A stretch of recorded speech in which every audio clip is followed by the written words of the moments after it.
underpaid, poor facilities, and she committed suicide. I'm aware of another example where somebody in Australia just didn't reach for a shift. And when they sent the supervisor to go and have a look, realized the person committed suicide. Which is already bad enough, but then suddenly you also have to deal with all the staff that knew this person and that are affected by the news that this person has passed on. That's something that we would like to avoid, right? We don't want to be in these spaces. I know there's a South African pilot that committed suicide, I think 3 months ago. He wasn't in South Africa anymore. Approximately 3 months ago as well. I'm sure you can also recall a couple of those experiences that people are going through. We're not bulletproof. I know there's a resilience in the type of people that we screen and select. But that's, we're not bulletproof. At some stage, I'm going to share a couple of examples with you. At some stage, it gets to us. And it's usually not just one little thing. It's when these things cluster together. Anyway, let's get a move on. So real quick, I will not ask the dignitaries to take the experiment. How heavy is a glass of water? Now, please remember earlier I said that I have two teenage daughters that ignore me, that continuously tell me that I don't know everything. So those same two daughters have educated me in how to ignore people. So I'm not going to go away. How long? Sorry. Let me do that. Okay. What's the experienced weight of a glass of water? Any takers? 200 grams. And how does that 200 grams feel after an hour of you standing like that? Is it still 200 grams? No. And that's mental health and well-being.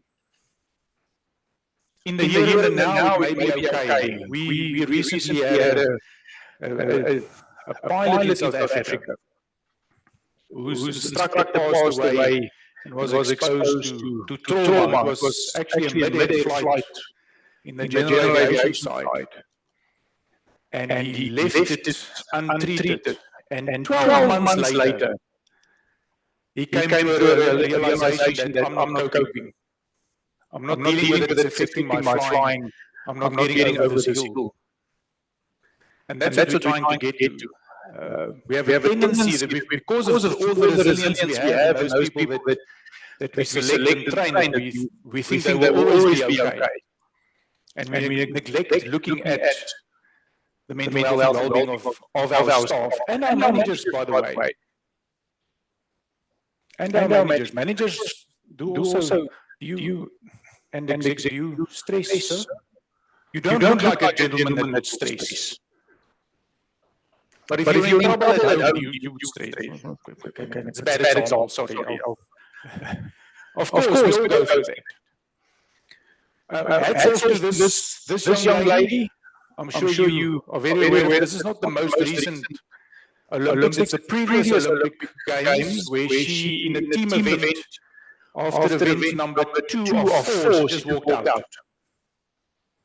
It cost the US their gold medal. But look at what she says. I had to put my pride aside. I have to do what's right for me and focus on my mental health. None of us, I don't know, are there any Olympic athletes here? Oh, excuse me. Was that in bowls or basket? Are you serious? Oh. But this is a different level of bravery that we're talking about. Because our tendency is bravery is where you absorb and you do the job, right? Versus the opposite side of the bravery is actually to come to a point and say, I need to take a step back. I don't think I'm in a good space to be here. And this is exactly what we want our staff to do in a safety critical environment, right? We want them to say, hang on, whoa, I don't think I should be at work. I think I need to take a step back. That's real bravery in the aviation domain if somebody can say, I don't think I should be at work. Not because you don't feel like it, but because there's a safety implication if you are at work. Okay, so let's move on. What is a stressor? So typically if your boss tells you this, that could be a stressor. You're the sand, and it's so fitting for Cabo Verde, right? I'm sure you don't use this language with your staff here, but you are the sand in the swimsuit of this organization. My goodness gracious! But stressors are what happens to us on a daily basis. Trauma is one thing, but stressors are what we're exposed to on a daily basis. And we don't fail. We may feel that we are. It's never just one thing, as I've mentioned earlier. It's usually where these things start to cluster, and I've got a whole bunch of things that I'm trying to juggle at once, and I'm not coping. I know there was an executive meeting of a large organization back in South Africa in fact last year, where the one person was brave enough to say, can we just pause for a moment? I want to tell you that I'm not coping. Which is, I mean, we don't talk about stuff like that. We don't say it. Only to realize as this very brave lady spilled the beans, so to speak, a couple of other hands went up and said, yeah, actually, I'm also buckling under the pressure of everything that's expected of us. So what are we trying to do? Especially in aviation, make it okay to destigmatize it, that people can say, it's okay not to be okay. Simon, you're too early. You can't start singing now. It's only later in the program.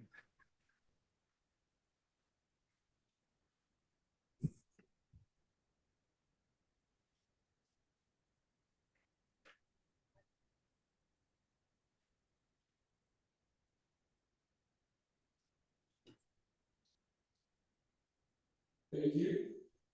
Thanks, Doctor. I just want to, and you know how close am I to this topic. I just want your view. So this is the scenario. We hear that post-COVID, traffic numbers has even gone beyond what we experienced before COVID. And we have a situation where air traffic controllers, for instance, are a scarce source. And those that have got a bigger muscle can bring them closer to them. We are faced with a situation where we have traffic growth, which is good for us economically and otherwise, but it's also good for the airlines, the investment they put in there. And we have limited resources. When we get to the point where they say, hang on, we can't do this anymore, what then should happen? Thank you. One of the panel members said you close the airspace for 2 days and then the politicians will know that it's whatever's happening is not working. It'll be the short answer. Do we want to take that risk if somebody says, I don't think I should be working?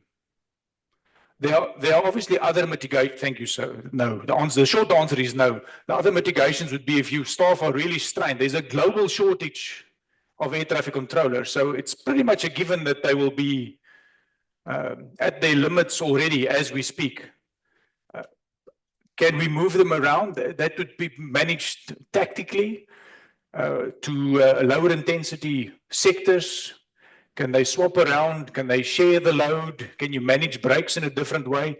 There are a couple of options. Usually what works best there is to workshop with those that know, those that do the work on what would possibly be the best way out for them. What are the small wins that you can at least introduce to give them that breather while they're exposed to the current work-related stressors? It's a half an answer. Would I get a point for half half a point. Simon is a tough examiner, but it's fine. Thank you for the question.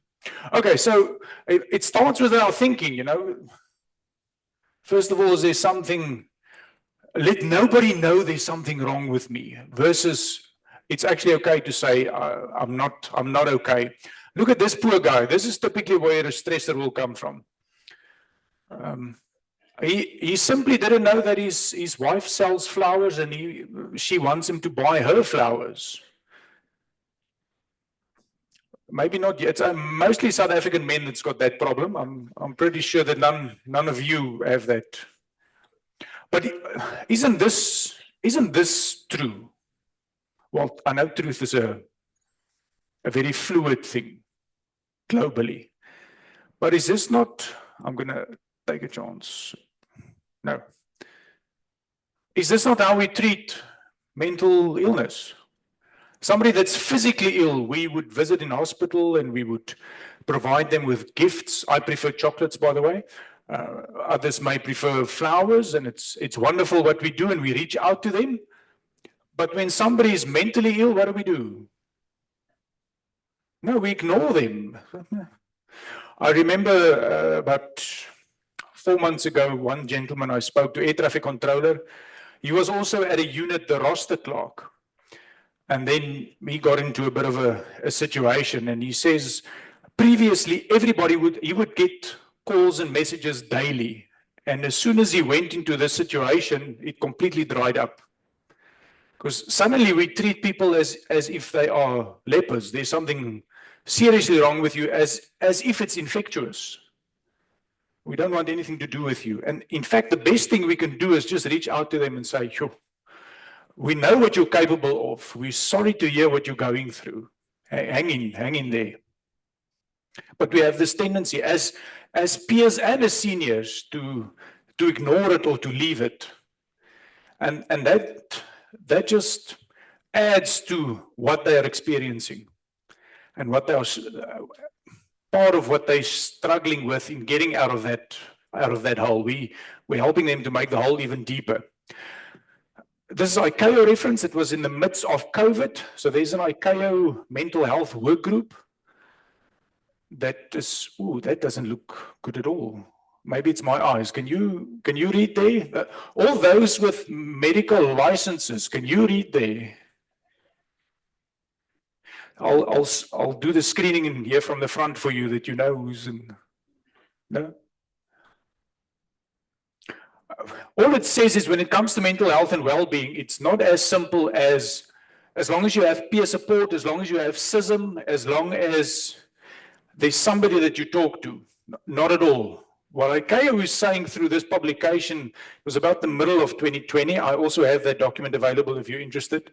Although it referred to mental health and well-being in COVID, it very much relates to everything around mental health and wellness. And all that they were saying is that peer support, that'll typically be CISM, has a role to play.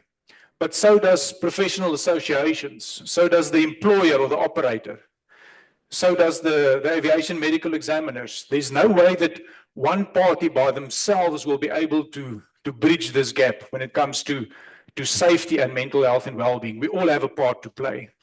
The blue block is just, it's mental health professionals, so that will be your psychologists, social workers that can play a role. We're all in this together, and we all share the same airspace. We all fly somewhere at some stage, and we'd like to be in a safe space. Right. So please also remember, as part of that destigmatization, what we want to share here is the importance of how it differs. You will see that mental health runs in a continuum. You're not at one space and you're stuck there for the rest of your life. Not at all.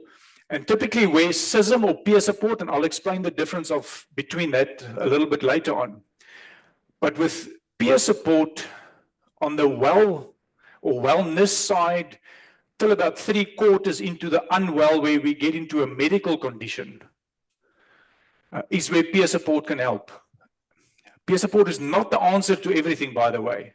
It may not work for everybody, but it sure helps to have that capability available to your staff in some way or another. And thereafter, as it flows into a state of where it becomes a medical condition, you obviously want professional help to support the person or the people. And you may be on one side the one day and on the complete other side the next day. It's possible. You're not going to get stuck in one place, and life happens, so it's going to move around without a doubt. What's traumatic stress? So this is typically what CISM would help with. It's not peer support yet, but it's described as a sudden, unexpected, extraordinary event. That will be operational staff being exposed to an incident, two aircraft coming too close to each other, having a runway incursion with a vehicle, loss of separation, instances like that, where there's, and look at that word, where there's a possibility that an employee can get hurt, or obviously injured or killed. Not just an employee, it may be a family member, it may be even the people that we're working with. We'll shortly show a video of Prof. Sidney Dekker on the second victim. So it's not that it happened. It could have been a close call. It still affects. I'm yet to meet the operational staff member that's not affected by an incident. That was nothing.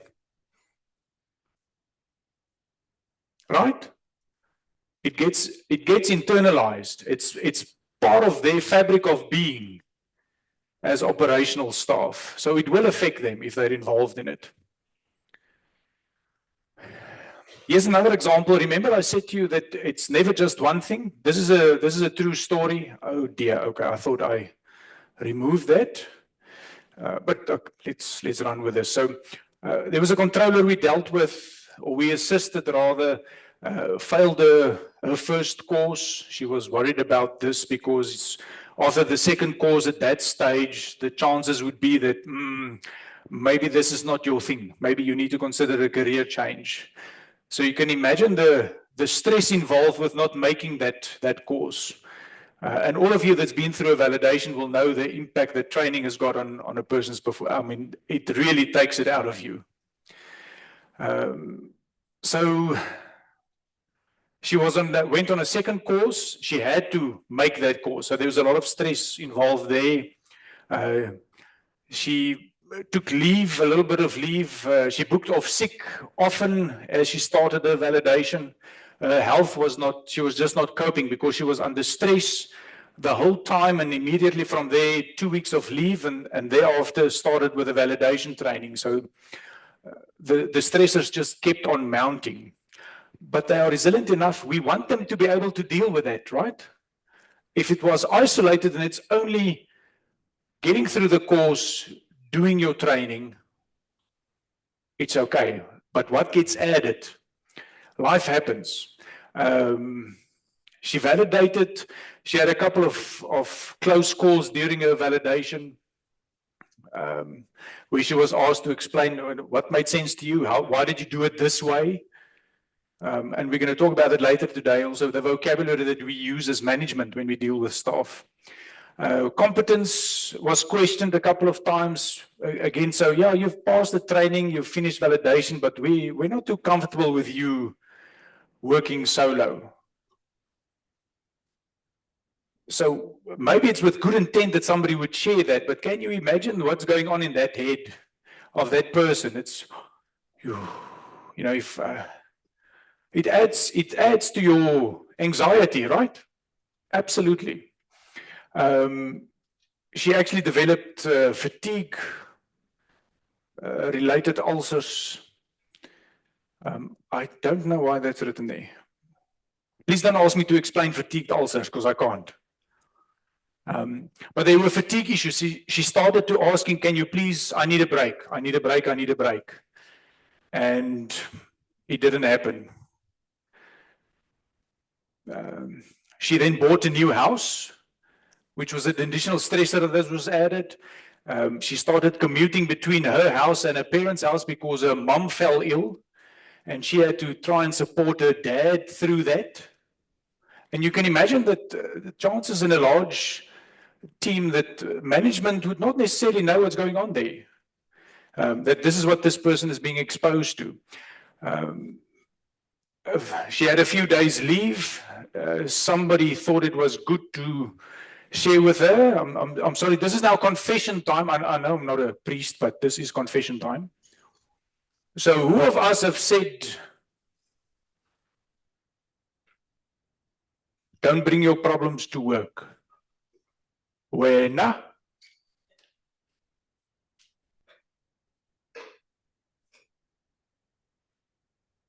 Oh, there's just two of us going to heaven for speaking the truth, and the rest, I'm afraid it's... We have that tendency, especially if the pressure is on, that I'm so tired of dealing with this person. Right? So this was also shared with her. Okay, I've already mentioned that part. Again, she asked for leave. And then it was one of the senior CISM peers in the organization that observed that things are shifting here. And he went to speak to the manager and say, this lady really needs a break. We need to give her what she's asking for. And it was thanks to that person. So that's a safety filter. Having peers in your organization that understands critical incident stress management, understands trauma and life stressors is helpful, because a lot of times, I myself, when you're in it, you don't realize it, right? A lot of times we don't register. I recently spent a couple of $1,000 in fixing a mistake. I had a rough week with very little sleep. And then the week thereafter was not looking any better. And we've got a gas geyser that didn't work. So I took that in for repairs and I went to fetch it on the Saturday, and I got home at, I think, 6 o'clock. And I said to my wife, I'm quickly going to fix it. I'm going to just, refit the geyser. And as I married a very intelligent woman, she said to me, don't, you are fatigued. But you know, as a South African man, I didn't listen. Because so if I don't do it now, I'm only going to get to it next week, Saturday. And then I started struggling fitting the gas pipe. It didn't want to connect. So I thought there must be something wrong. And without thinking, I fitted it to the water inlet. So we then had a fountain in our stove. It was beautiful. My wife wasn't impressed, but it was beautiful. I had to replace the stove, and only to find that it didn't fit whatever the cutout of the... So it was a very expensive exercise for not listening to your wife. There's free tip number one, okay, to avoid stress.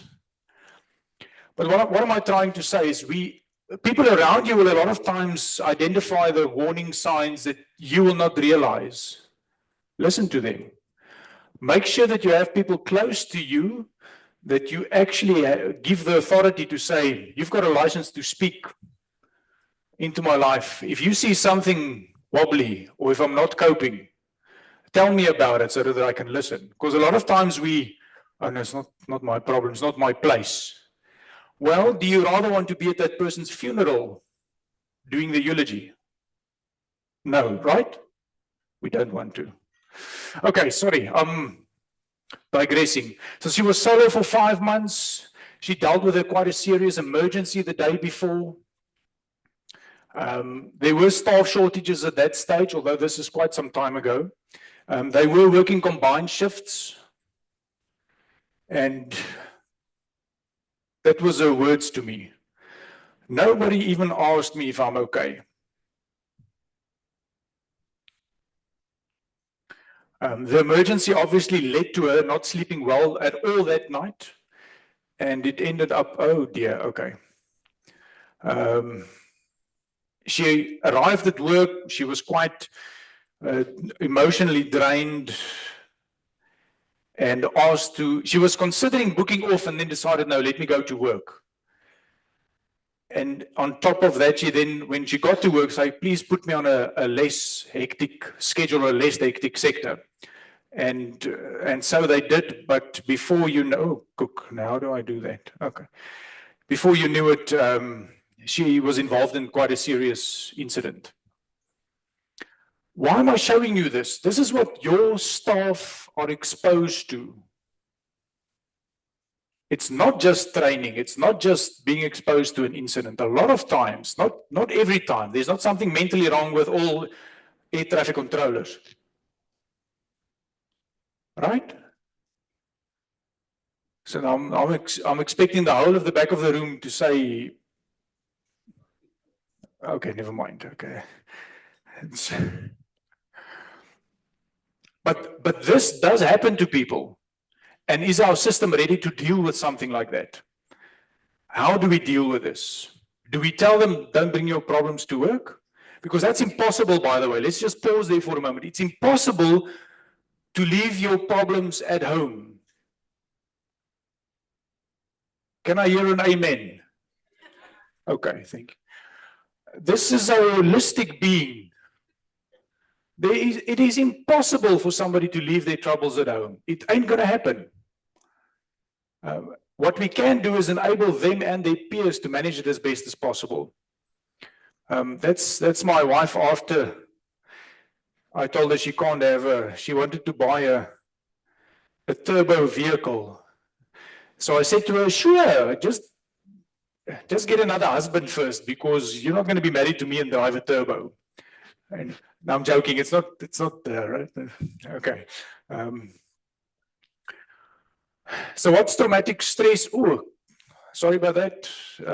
These include strong emotional, physical reactions. I'll share a bit more about that later on. It's normal for people to experience emotional aftershocks. It does happen, part of life. It can appear immediately. Listen to this. Can be a few hours to a few days later. One of the cases we dealt with wasn't even work-related. Somebody saw a fatal accident happening, a road accident happening in front of them that couldn't work. So what do we do? It's okay. Yeah, go home. No. Can we help you to get home? Do you see the difference? You don't know what state that person is in. Not all of them necessarily make it home. Do you know that in the banking industry, they have done research where they found that people exposed to armed robberies in a bank, the worst thing you can do is just tell them go home. So I'm not talking about people going through personal stressors now. I'm talking about people going through work-related stressors. If it's a loss of separation, runway incursions, safety incidents. For the banks, the worst thing you can do is tell them to go home. What they've found is those people don't ever return. There, what counts is get them back onto the horse as soon as possible. Yes, go home. Do you need help to get home? Is there somebody fetching you? Depending on, if it was an accident, I would not just go home. It's okay. No, we'll arrange for you to be taken home. If it's a normal incident, that's not necessary. However, on top of it, you do want them to come back as soon as possible. And then you can ease them back into the process depending on how stressful the scenario or traumatic the scenario was. So there's a way of managing that. That's not the issue, but we cannot just leave it and think people will be okay. And some of these stressors, as it says there, can be delayed. So please don't think it's a sign of weakness if somebody a week later starts showing symptoms that they're not coping. Meanwhile, it was something that happened 7 days before. Just something for us to be cautious of. With appropriate intervention, obviously most of us work through it completely. I want to pause there just to also say, we're not immune to depression either. Do you know that the World Health Organization has determined or predicted that depression will be the #1 illness in the world by 2030? And that prediction was made before COVID. So currently the expectation is that date is actually moved forward, as in closer to us, of what is coming. So it's going to be a societal illness that we're soon going to be dealing with a lot more in our own environment. I think the saving grace of aviation is the resilience of the people that are being employed and being trained in our organizations. You don't screen and select and train the average Joes, right? Not at all. It's above average. You're all above average. Did you know that? So you can go home tonight and then tell your partner, I'm above average. Okay, so let's quickly have a run through what situations can induce trauma or unusual stress for operational staff, or then trauma for managers or stressors for managers. Here's a couple of examples. I think you know this all too well already, so I'm not going to dwell on this. Large-scale disasters, severe accidents, separation infringements. Here's that one that we've a lot of times missed, emergencies. It's not only when aircraft are too close to each other. Sometimes staff can take stress purely by dealing or being expected to deal with an emergency. I'm involved with an organization that does support across board for all aviation professionals back home. You must speak to some of those people. The cabin crew will tell you the worst thing that can happen to you that you try and avoid is if there's a patient on an aircraft developing a medical condition, that you in the middle of the night in poor light with an emergency bag that you don't know exactly where what is, and you need to assist this person without upsetting the other passengers around them. Okay, sorry, let's get back here. Aircraft emergencies. Most instances, the staff are able to deal with it. Again, none of these by itself necessarily will cause trauma. It may be a bit of a stressor at that moment in time. Through CISM, it can really help to deal with it. Events with casualties, that goes without saying. Obviously, if there's casualties with children, relatives, or colleagues. I've mentioned the example in Australia where a colleague committed suicide. That time it will take to recover you is something that needs to be managed delicately, especially for the staff that's still at work. Criminal offenses, assaults, threats. I'm going to give you a real example a bit later on as well on that, so I'm not going to dwell on it. Personal experience or witnessed violence, and near misses, incidents, accidents, of course. Okay, so what I want to show you now is a video from Prof. Sydney Dekker called Second Victim. Oh, it's not there yet, sorry. Is it the next one, I think? No, not. Oh, it's okay. So I'll come and check because I'm going to ask them to help. So just humor me for a moment. What are the things on your side, actions or words you've experienced that actually impacted your mental well-being in a negative way? Any takers? And I'll gladly capture this and share it with you. We did it with a group of line managers as well. I'll show you a bit later. Just as like a mini checklist. Say this, don't say this. Sometimes it just helps us to refresh ourselves. Ooh. I myself, I've been in the safety game for over 20 years. And I was speaking to somebody that reported an event, and I said, yeah, you know, we shouldn't do our dirty laundry in public. That's not the way a safety professional talks. That's not how somebody that's buying into just culture talks, is to say dirty laundry when we're referring to safety incidents. Safety incidents is, first of all, an opportunity to learn and to improve. It's not something that we should avoid. Obviously, higher risk of collision scenarios we don't want, and we try to eradicate those, but having an incident is almost a given. Right?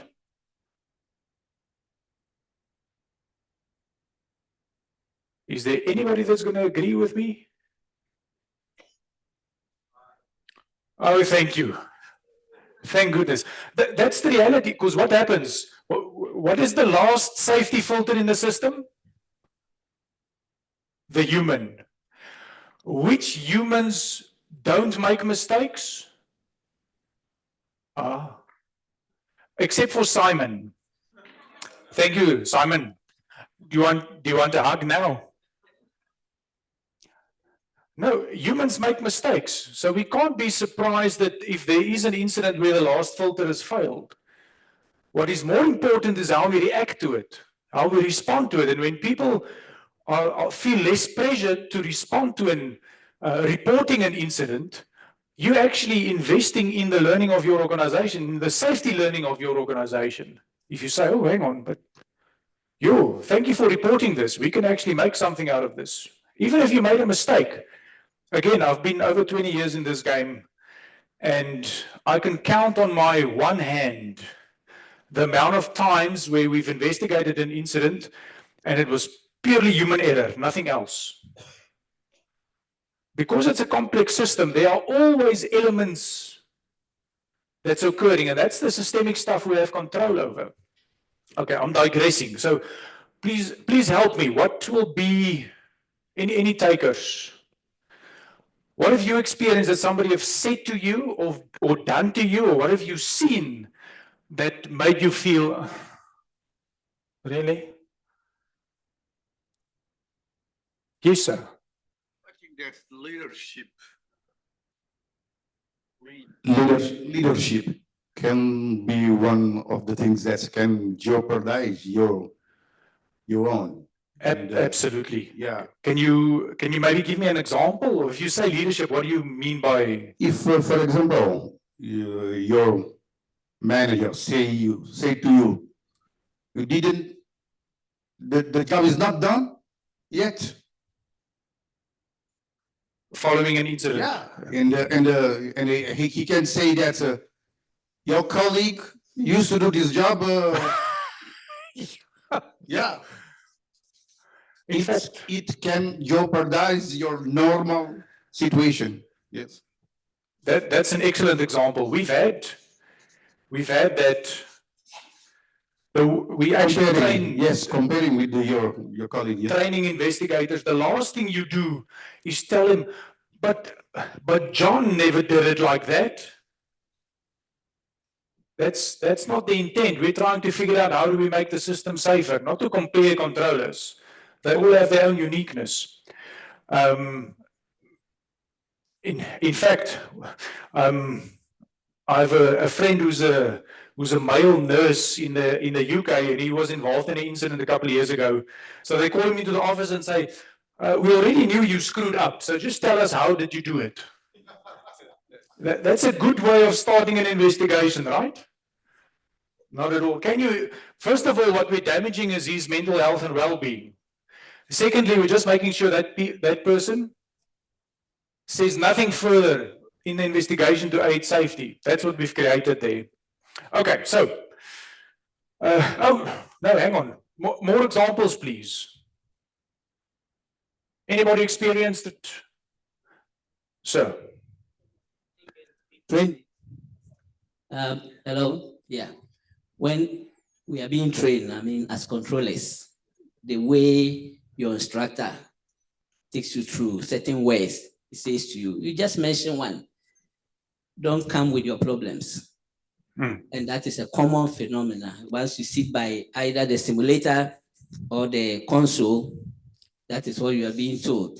So we don't deal with individual personal issues. We don't try to find out the problems with them and see how best to resolve. We just straight away, don't bring your problems here.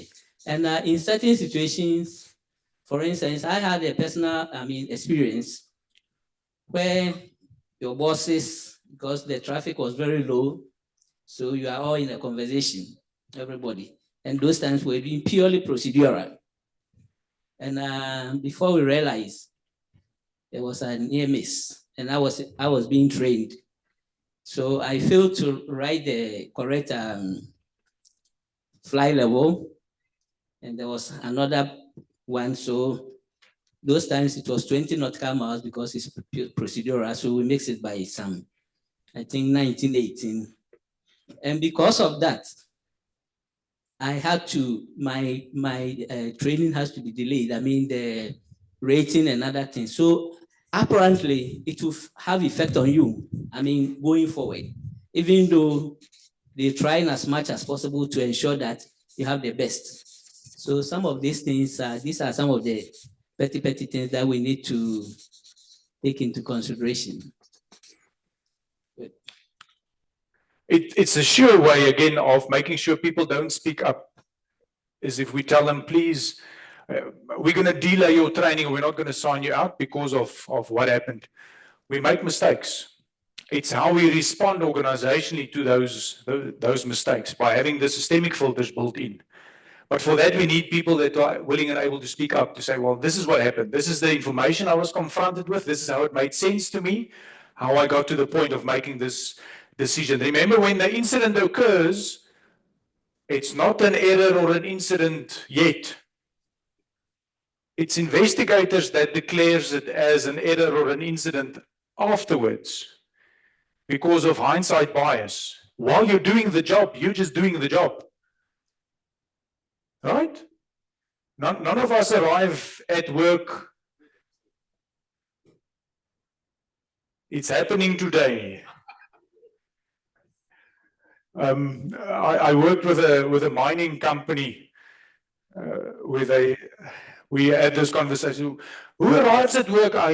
This morning, these 3 fingers are really bugging me. I think I'm going to leave them at work. We don't, but it does happen. It's not deliberate. But by getting people to tell that story, it helps us. That's part of the debrief, by the way, is getting people to tell their story.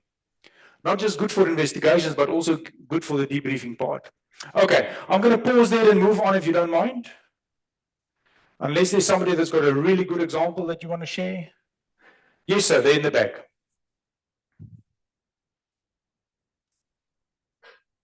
For instance, during an investigation, you ask the culprit, or for instance, the person involved, what were you thinking? A question like, what were you thinking? Excellent. Yeah.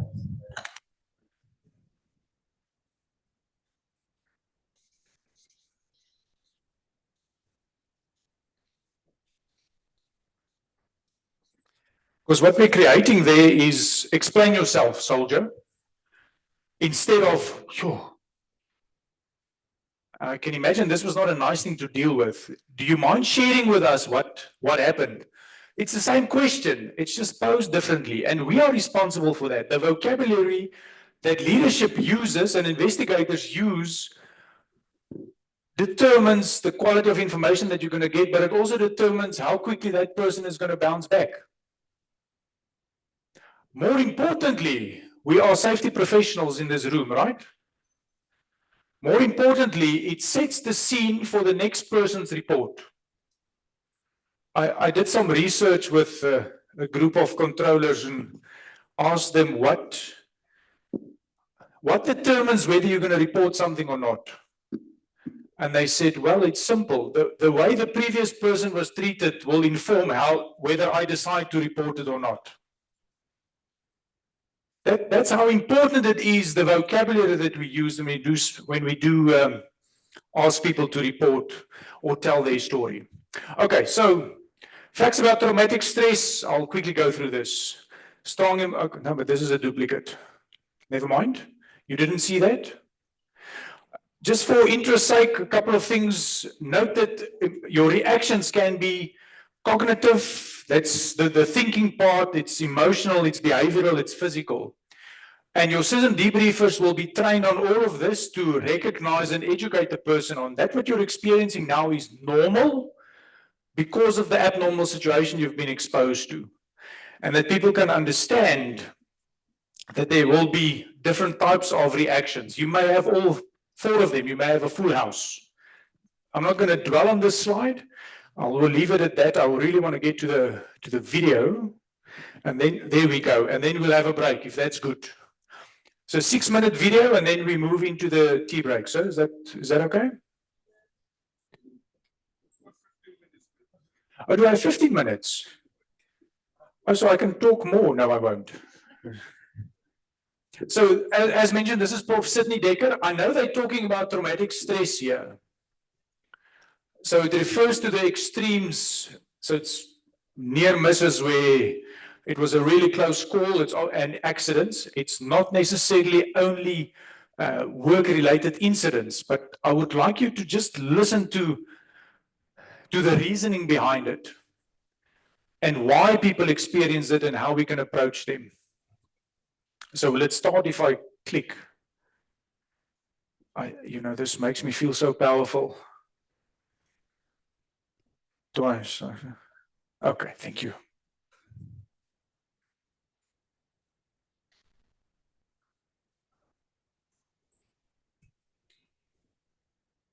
My name is Sydney Dekker. I am a professor at Griffith University.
For which they feel personally responsible. Second victims are not limited to healthcare. I've met second victims in air traffic control, in airliner cockpits, in process control plants, in the police, in firefighting. And two things tend to set them apart. One is trauma-like symptoms. These include hyperarousal, re-experiencing phenomena such as dreams, intrusive thoughts, flashbacks, and avoidance behavior associated with the situation that made them into a second victim. And then they typically have feelings of intense guilt. Even if they themselves are capable of pointing to all the factors in the situation that contributed to the bad outcome, they will still feel guilt because they are responsible practitioners and because somebody else put their trust in them. Now, things don't have to go badly for the second victim. I know of two pilots involved in a large accident that killed over 80 people. And through the pain and the trauma and them losing their jobs and being criminally prosecuted in a foreign country, these pilots are flying today and with another carrier and thriving. Interestingly, the intensity and severity of the outcome is a very bad predictor of how things might go for the second victim. I know of another pilot involved in a pretty bad accident, not of his own making. All 129 occupants of that airplane basically walked away. He did too, but he never flew again. The main determinant for how things go for a second victim is community, is social support. The mother of the nurse who committed suicide later commented that her daughter had run out of coping skills. But I wonder, was it the daughter who ran out of coping skills, or was it the community that loaded too much onto her shoulders to cope with? Was it the community that offered too little support in carrying the load? How an organization, how a community deals with a second victim says a lot about how they view safety generally. If they dismiss a second victim, if they push the second victim out of view, then that signals fear, anxiety, denial, a lack of a willingness to learn from failure. In that sense, I believe there is a very important link between the resilience of a second victim and the resilience of the organization. So what should we do? As an organization, you want to make sure, first of all, that you have mechanisms in place for psychological first aid. That is, after an incident, be able to take the second victim off shift and make sure that they can recover to a level of psychological and physiological functioning that is relatively normal. Then empower the second victim. Make sure that you debrief them extensively on what may come next, on what their rights and duties may be in the wake of the incident. If they want to, you may even want to involve them in the investigation, rather than them becoming a passive recipient of the end result of the investigation. You can make them an active participant and contributor, because they too will often be acutely interested in finding out how things could go so wrong. And finally, you may want to think about organizing or facilitating an encounter between first and second victim, but only if both are ready for that. Now, it may be a good idea to have such processes run by peers, those who do the work of the second victim, who know intimately its messy details, and not managers who, after all, can create career jeopardy for the second victim. And finally, make sure you don't automatically medicalize or pathologize second victims. They feel what they feel, they suffer what they suffer, not because they are sick, but because they're human, like you and I.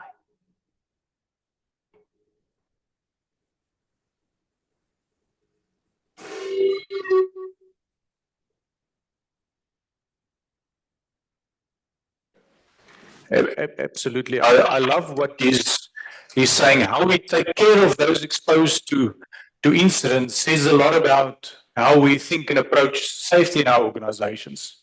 I find it challenging speaking to me personally. Ladies and gents, I think this is a good pause. So if I may, is it half an hour? Ladies and gents, if we can be back at 22, in other words, and then what we'll do in the last bit is specifically going to the CISM and peer support program part for the second half. Then enjoy your break.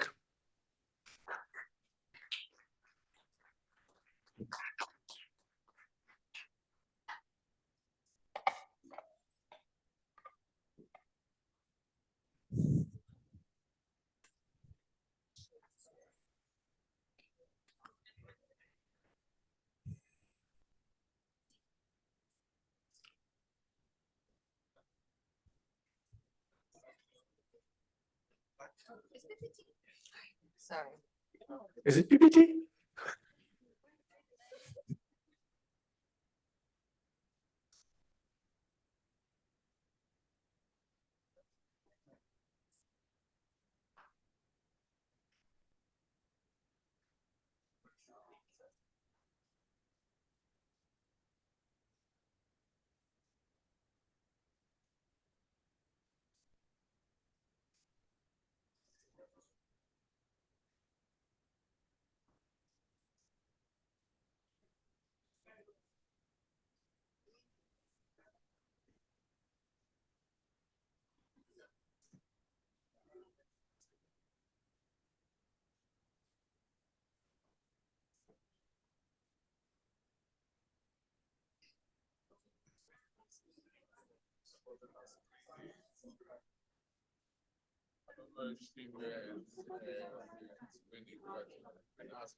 Yes, no, he's confirmed and everything, but we've been asking for the presentation and they say, keep saying, yeah, send it out.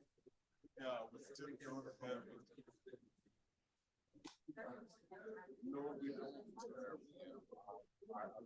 I lost chat to him yesterday.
Hello.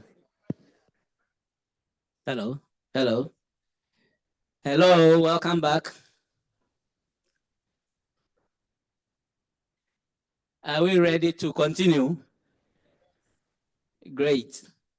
So before our expert come back to the floor, we want to remind you that you need to fill the, is it the survey, the forms? Yeah, the conference survey. So you, good. So you scan the QR code and you fill it for the organizers. It's very important that we all go through it. Yeah. So before he comes, I just want to tell you a story about this same CISM. We had an accident in Ghana. One of our first, one of our fatal accidents. Even though nobody died on board the aircraft, it killed some people on the ground. And the controllers on duty were so traumatized that I'm just looking at what Jaco said to us, that, oh, because you have an incident, you get up and go. So that's exactly what we did. We released some of them. Incidentally, one of them got to his car and he headed towards the opposite direction. I mean, instead of going south, he went north. So that tells you how much confused the person was, traumatized. So it will not be just necessary to tell the person, get up and go, but can we help the person to go? So once again, Jaco, we want you to continue. Thank you very much.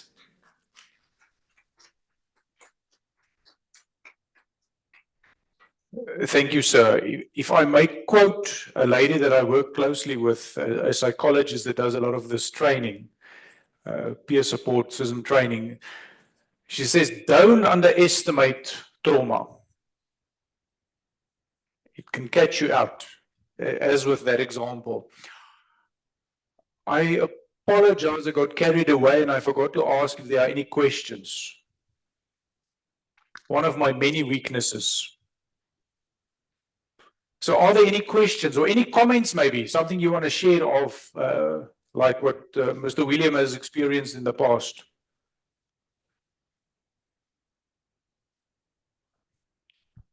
Yes, there are some questions here. Well, anyway, I can attest to the high pressure environment that in which we operate as a controllers, making CISM program very, very important, not only for maintaining both individual well-being and overall safety. No. So it's important also that the ANSPs to implement the CISM program, not only as a tool for stress management, but also as a key pillar for a broader safety culture. One of the questions is that, are there here any ANSPs that have CISM implemented? If they have, maybe they can share a little bit of their experience and tell me how important. And another question is also how important is the role of leadership in the implementation of CISM and in the promotion of that safety culture. You know, us as employees, as air traffic controllers also, we feel supported. When we feel supported and encouraged to report incidents without fear of blame, of course, it strengthens the entire safety culture. But when we do it with fear and with blame, just to know that we're going to be blamed at the end for that mistake. In matter of fact, I think, well, for the definition I know about mistakes, mistakes are action or decisions that we make for lack of knowledge or for care. There's always a circumstances that we make mistakes. We make that decision, and the decision ends up to be a mistake. But it's considered to be a mistake because of the judgment. Well, another question that I have is, what are some best practice for gaining management support and buy-in when trying to establish a CISM program? Of course, within the ANSP, or what are the best practices? Especially for organizations where such programs are not yet, or never been implemented, or have never yet taken into consideration or recognized. Okay. And the last question, how can leadership ensure that the transition from a just culture to a reporting culture and ultimately a learning culture is sustainable, particularly in environments that may be resistant to change? You know, and how can the leadership ensure that this transition can be good? Okay, I have a couple other interventions. Probably I'll just leave with these questions here. Then I'll get back to you. Is that okay? Sure, thank you. You are overestimating my brain capacity. You weren't taking notes, so I was getting worried. I said, he's not taking notes, maybe. I thought it will maybe just be one. I'm over 50, so I thought, you know, they'll spare me with 1.5 questions and then they'll stop. Can we see by raise of hands ANSPs that have got a CISM program or a peer support program running? Kenya, no? You're also from Kenya, man. And South Africa, anybody else? Yeah, we have started, but not fully. Have started. I have a proposal later on that hopefully does not lead to me getting fired. But we'll talk about the proposal. I think it was the director from AFCAC that suggested that we need to start looking outside of our own domain as well. So I'll take that as my get out of jail for free card. So we're going to touch on some of that. Management commitment, it's like with anything. I mean, there are so many. If we just look at, you know, my heart actually bleeds for everybody in this room, because the amount of stuff that's expected in aviation, the amount of programs, the amount of technology that's necessary, and where we want to go with this, it's not difficult to get overwhelmed with everything that's going on. I know a roadmap will help with that. There's no clear-cut answer. I think what will help, and maybe we can take this offline, is you just start the conversation. Explain the need. Some of it I'll cover now, the benefit of it, but there are also other means of doing it that we'll cover a little bit later on, more to the end, of how we can implement it in Africa hopefully at a regional scale, that we don't have. There are a couple of intricacies involved in the system that makes it difficult. If you're a small ANSP, you won't necessarily have the resources, and we have also seen that it is so much better to have additional network-related resources that can support you as well when it comes to referrals, looking after your own peers, because that's also important. But we're going to unpack a little bit of that in the next couple of slides, if that's okay. Was that broad stroke okay in answering your? Is there one that stands out that I haven't answered?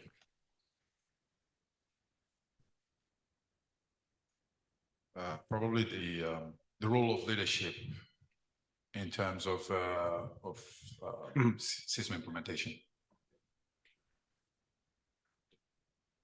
Again, as with any program, leadership buy-in is important. Having a champion or a sponsor for your intervention, especially to get it off the ground, is necessary.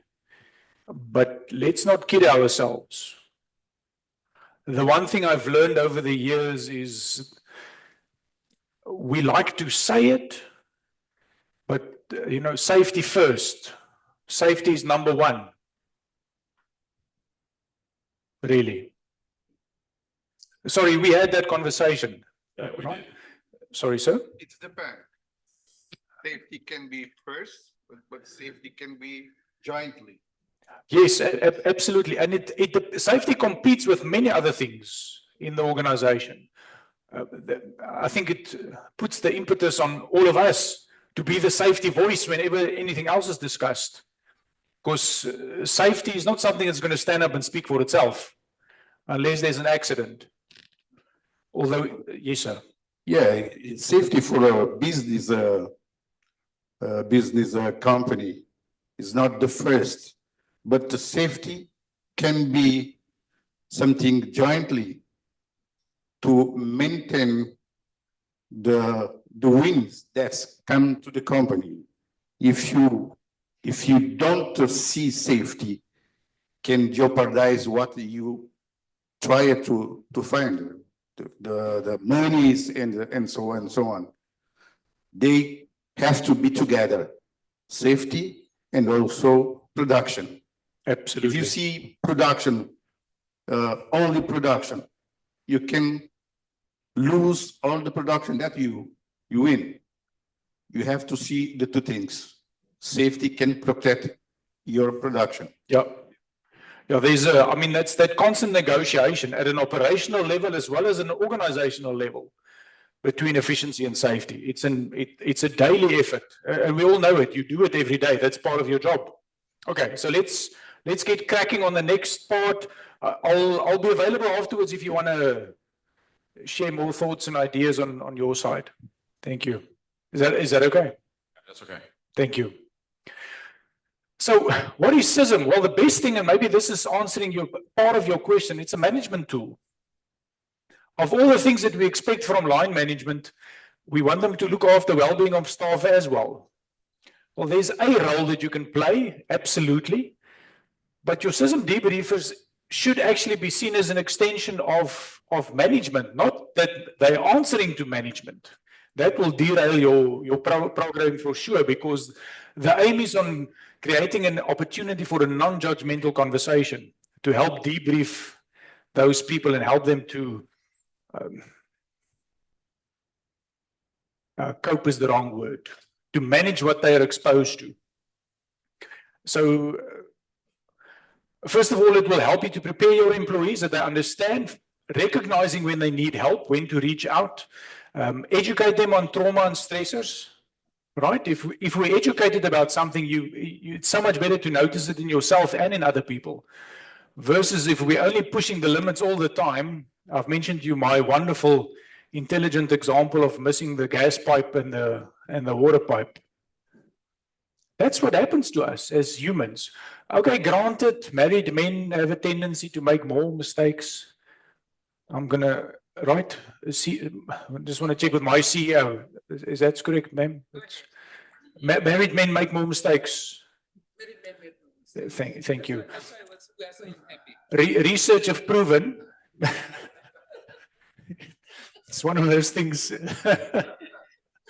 And it assists with the recovery process. So you recover so much easier when you do go through a debrief. So somebody asked, so when do I know when to ask for help?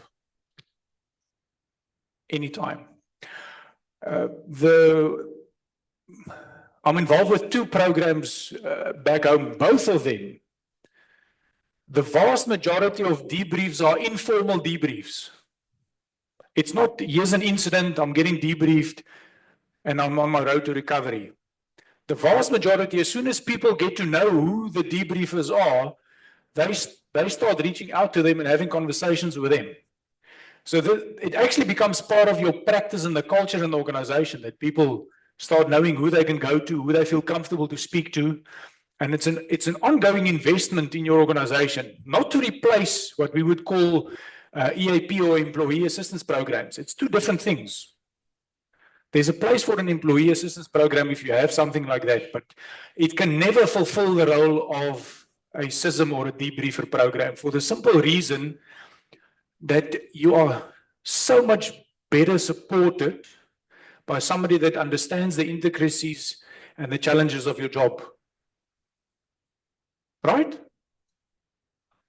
Otherwise, it takes forever to try and explain to a trauma counselor or a psychologist that, okay, so these 2 aircraft came too close and you're upset about that? Literally, we've had complaints like that. It takes too long to explain what I'm doing and why I'm upset. And with peer support, because they understand that, they understand how it can impact you and merely just listen. Okay, so let's carry on.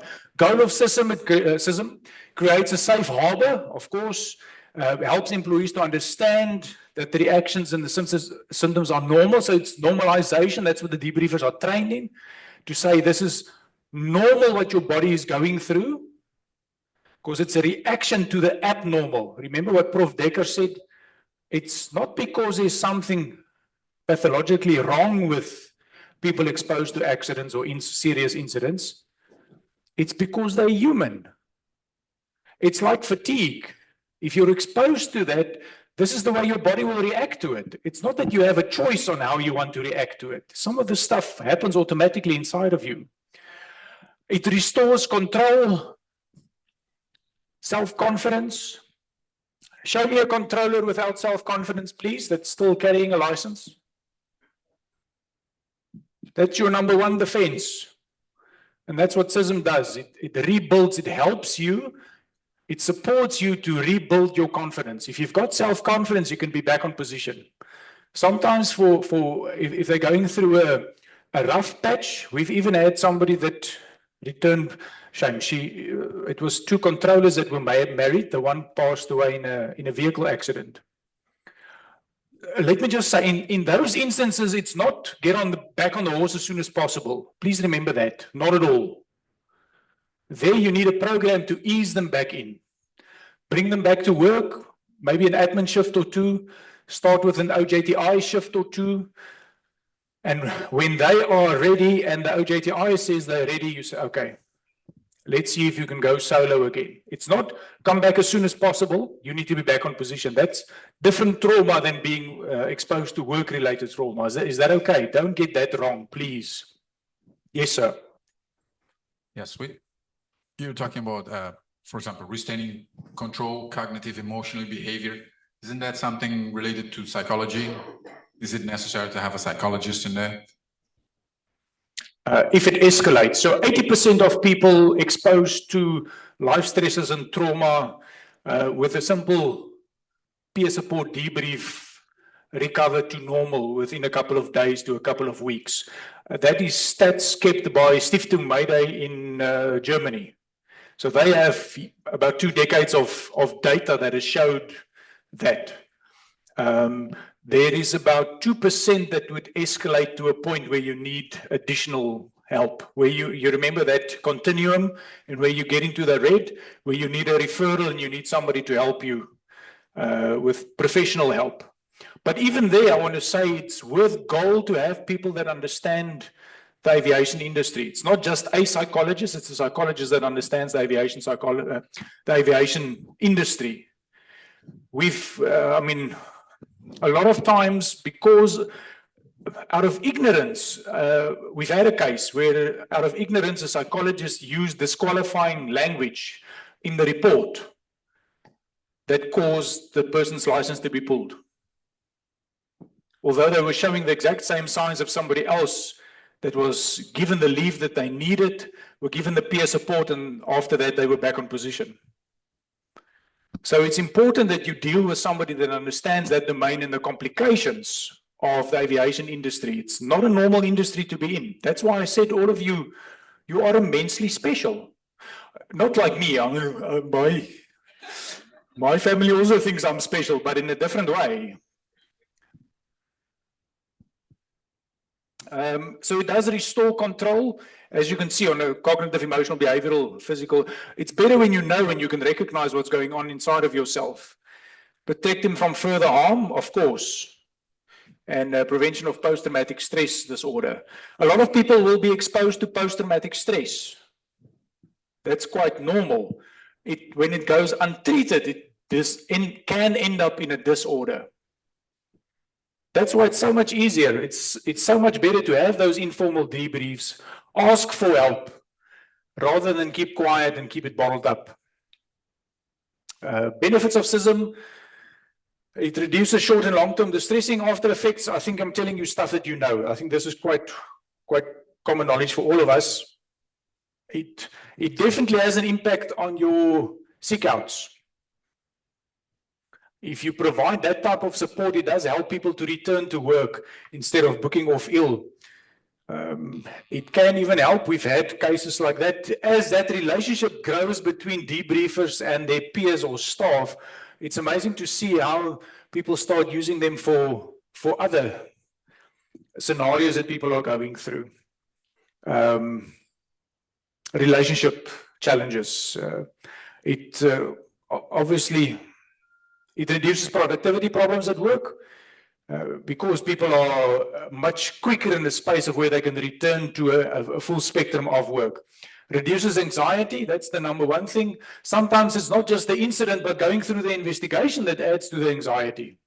Have you experienced that? We're so worried about what's going to happen to us flowing from the investigation that becomes even worse than being involved in the safety event or the incident.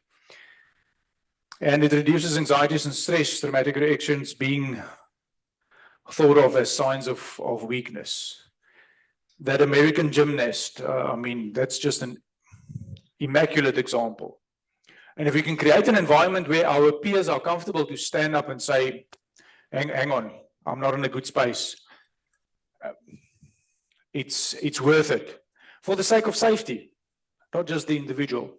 Okay, different types of interventions. So I want to pause there for a moment. It is going to fit into the framework I'll share with you later on that we want to propose. We do have psychological first aid. So that's support at the front line as it happens, but you don't always have that luxury of having somebody available immediately after an event. But that's one part of it, is that psychological first aid. Then there's a critical incident. It didn't move right, yeah. Diffusing or the initial debrief. So that's a short intervention within the first 3 days usually, and that helps the people to understand what are the behavioral, the cognitive, the emotional, or the physical symptoms that they are going to experience and how can they deal with it. It sounds simple.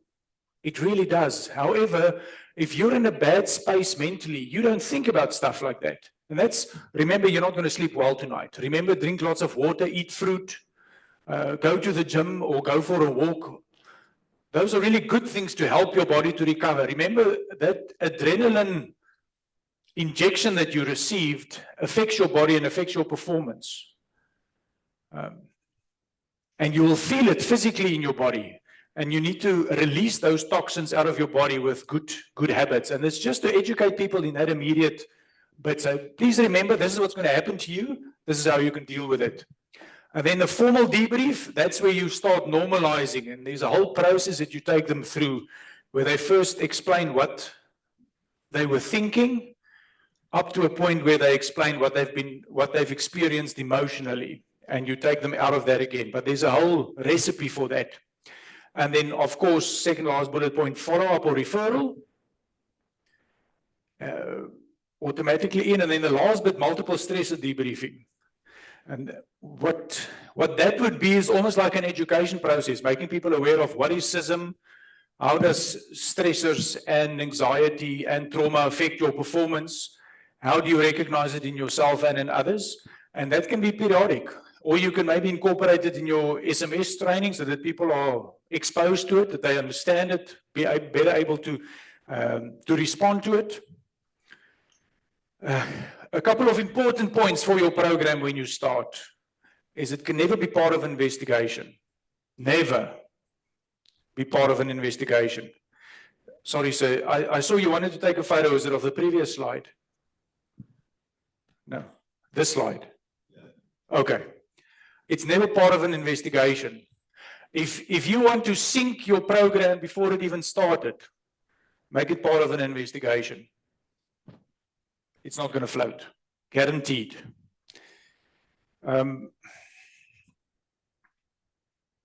Debriefing is the ventilation of emotions. It's normalizing. I've already dealt with that, so I'm not going to do it again. The goal is to get the employee back to work, that they are a functional individual again back in the team.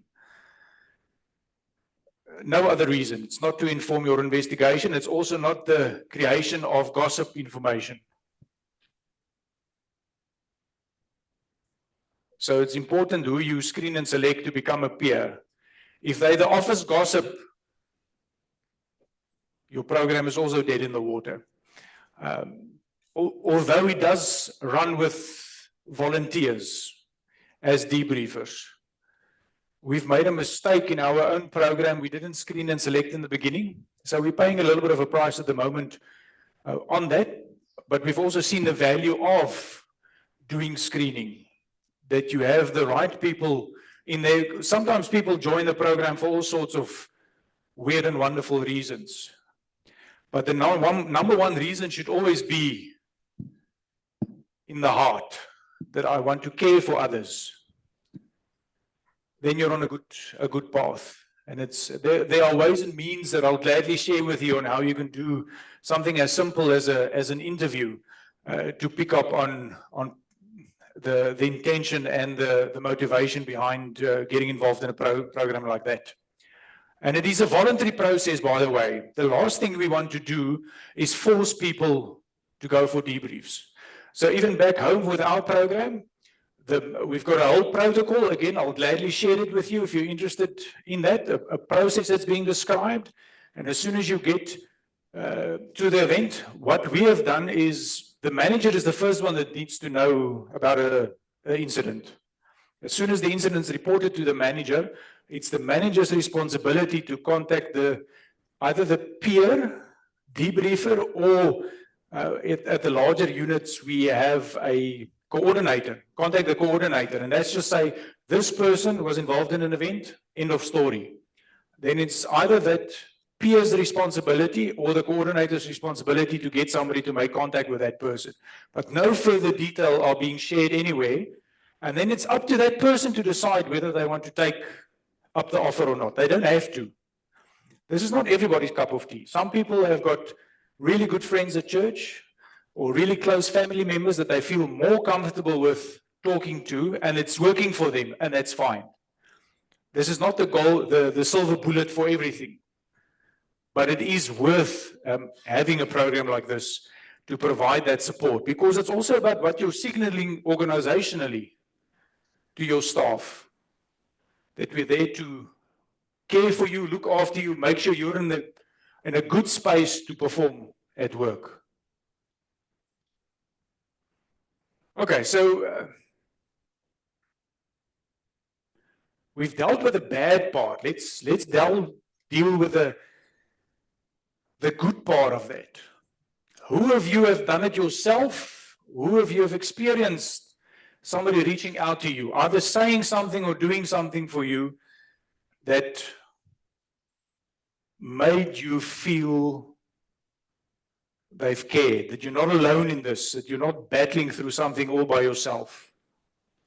I'll make notes again. And as promised, I'll gladly type it out, share it with everybody. This sounds silly, but remember, in this day and age, we've done it by us. We've had a workshop with management where we've created a checklist post-incident. What is expected of a manager? Not to say follow it like a pre-takeoff checklist, but at least something that reminds you, have I checked in with this person? Have I asked them if they're okay? Have I made a follow-up? Have I given them feedback on where the investigation is at? Small little things that in the busyness of the day is easy for a manager to miss. But having just a little checklist to support them.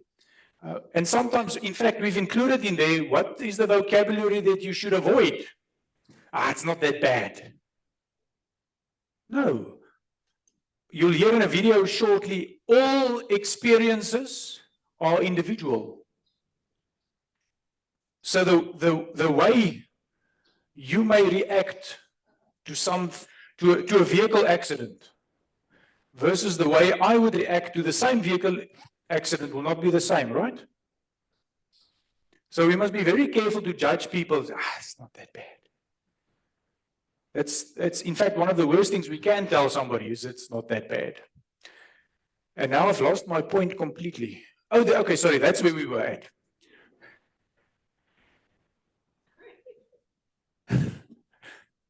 Let's give it a try. Good examples, please.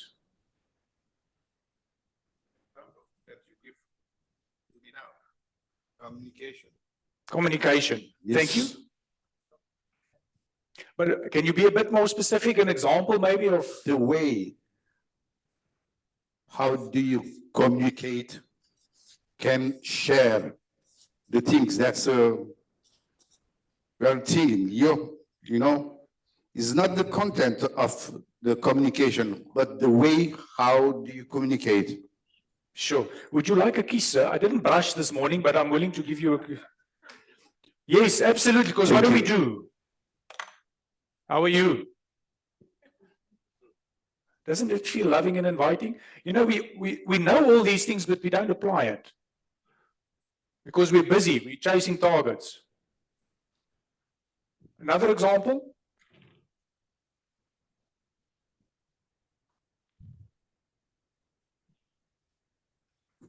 For me, I would say as an example of a way I felt cared for was by a colleague or a member of staff or a colleague who is also a friend who would reach out even when I'm on annual leave and ask me, Maureen, how are you doing? So to me, it was a way of someone caring about how I'm doing.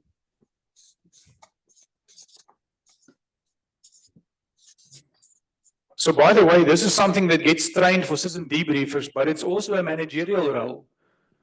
Staff want to hear their managers say, how are you? And you better be prepared if they say, oh, you're fine. Oh, thank goodness. Okay, let's go. No, that you do spend the time. Life is passing us by because we're chasing targets. That's the reality. And yes, life is busy and life happens, but can we afford not to invest in our relationships? I was involved in a research project where the one thing I never expected that came out of it was that safety is relational.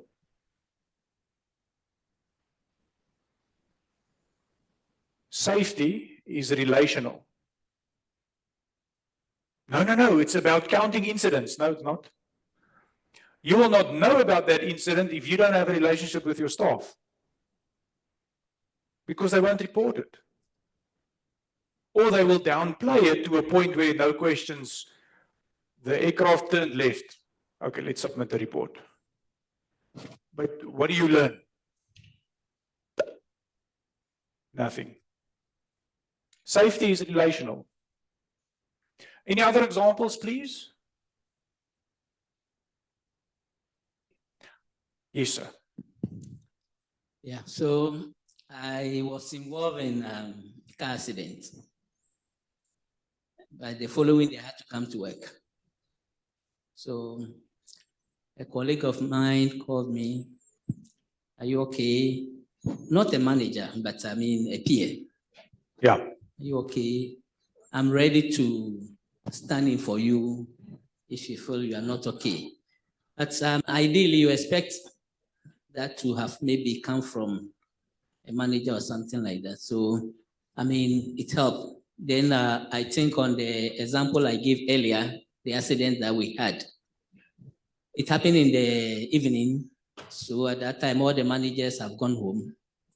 So few of us who were around managed to mobilize, call some few people from their homes, because we believe that the team, the shift was so traumatized that we needed to get them off the seat.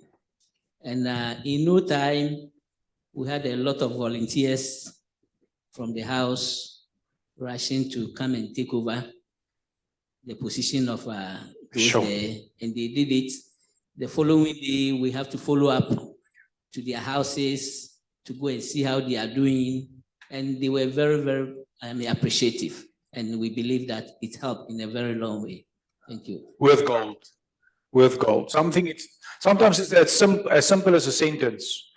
I'm not a Formula One follower, but I recently watched a program where somebody was really struggling with his skill, and it was at a point where they thought they're going to wash this guy out of the Formula One races, and where Max Verstappen, which is the #1, I believe. Any followers here? Oh, it's a pathetic example because nobody's following Formula One. Okay, it's Formula One soccer. Is it, no? So what happened was Max Verstappen just sent this guy a message to say, listen, we know you're not in a great space at the moment. However, we know you're better than this. So don't ignore what's being written in the media. And the guy said, that one thing coming from the number one driver made all the difference in the world for him. So don't underestimate the value of your message to somebody that's going through a tough time. Maybe it's a student that has lost his or her confidence. Can you imagine? Or a colleague that's been through an incident or an accident. Because it can happen to any one of us. None of us are immune to this. Okay, maybe one last round. Typical examples. I'll share, I have some that I can share afterwards with you if anybody's interested.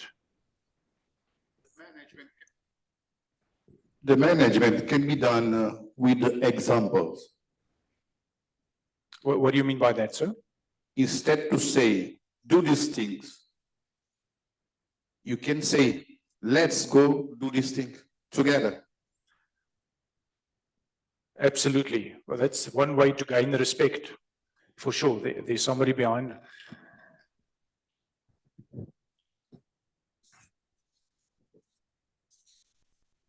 Sorry, you can go ahead, sir.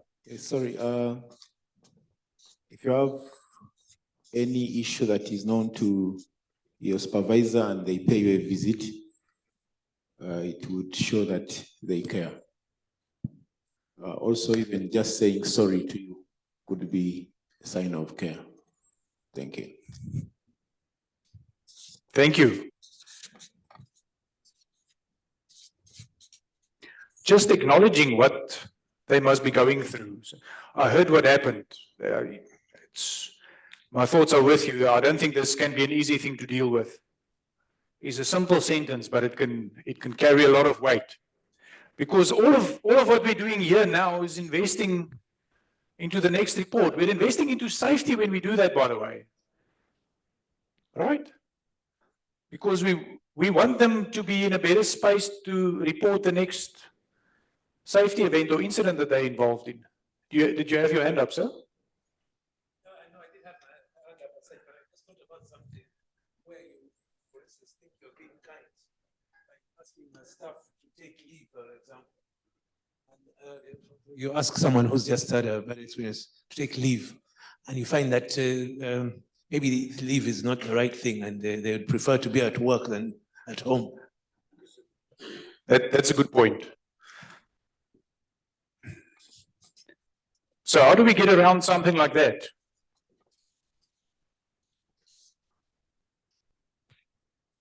Because sometimes it's easiest, yeah, no, you want leave? Yes, by all means. What's an easy way around something like that? We simply ask them, do you need leave? Do you want to be at work? Because nothing stops you from involving them back at work. Sometimes for some people it can help their coping to have them back at work. We're not going to put you on a control position right away. We're going to put you on a couple of days of admin because we just want to give you time to ease in, or you're going to start with your OJTI services. But rightly, as you said, for some people, part of their coping is to just be at work. And that can help. Absolutely. It's a great example. Thank you. Yes, did you have your hand up? No. Oh. You're giving me mixed signals like my wife would. No, no. Now I'm completely confused. Okay, shall we move on? Oh, there's another hand. Okay. Example. Well, an example I want to give is, it happens actually.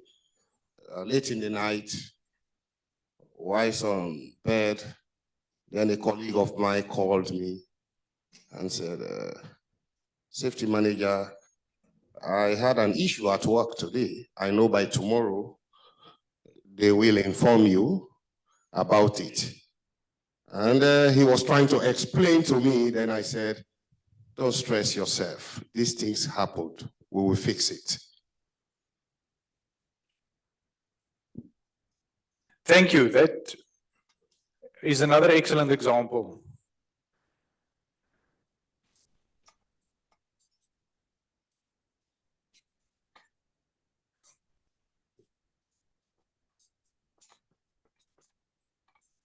But can you see how easy it is to, it's sometimes simple changes in our vocabulary, sometimes even the same meaning or the same sentence, but the way that we transfer the message that has got a huge impact on how people feel and determining on if they're okay to report it again or not. I love what you said. It happens because safety events do happen. That's part of the game. In fact, in the UK, London Heathrow, they would, if you don't have enough incidents, they call you in to say, you're not keeping this piece of tar hot, what's going on? You're not having closer calls, so that means you're impacting our capacity here. What's going on?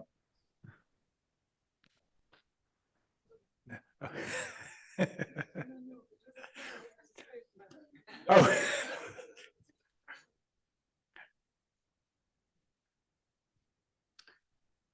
Right. First part of support is listening. So how good are your listening skills? Pretty good. Oh, excuse me. You're obviously single, right? Okay. Hey, I know things. It's something we do daily, but we're still not great at it, right? Okay, so there's a video I want to show you that has really spoken to me. I hope you will enjoy it. In fact, to the point where we even use it in our investigation course to teach investigators, because you can only be a good investigator if you listen. You can watch frequency and radar recordings until you're blue in the face. You will not have a full picture of what happened. It's only when you get to a point where you understand what was the information this person was confronted with and how did they make sense of it that informed their decision, that makes them give you that detail that will help you to understand what happened and what were the systemic contributions to that event. If I did say to you that safety is relational, if people are not willing to speak up about what they've experienced during an incident, we're going to be none the wiser from a safety perspective. So listening is important regardless, and obviously for peer support as well. And I'm going to pause now for that.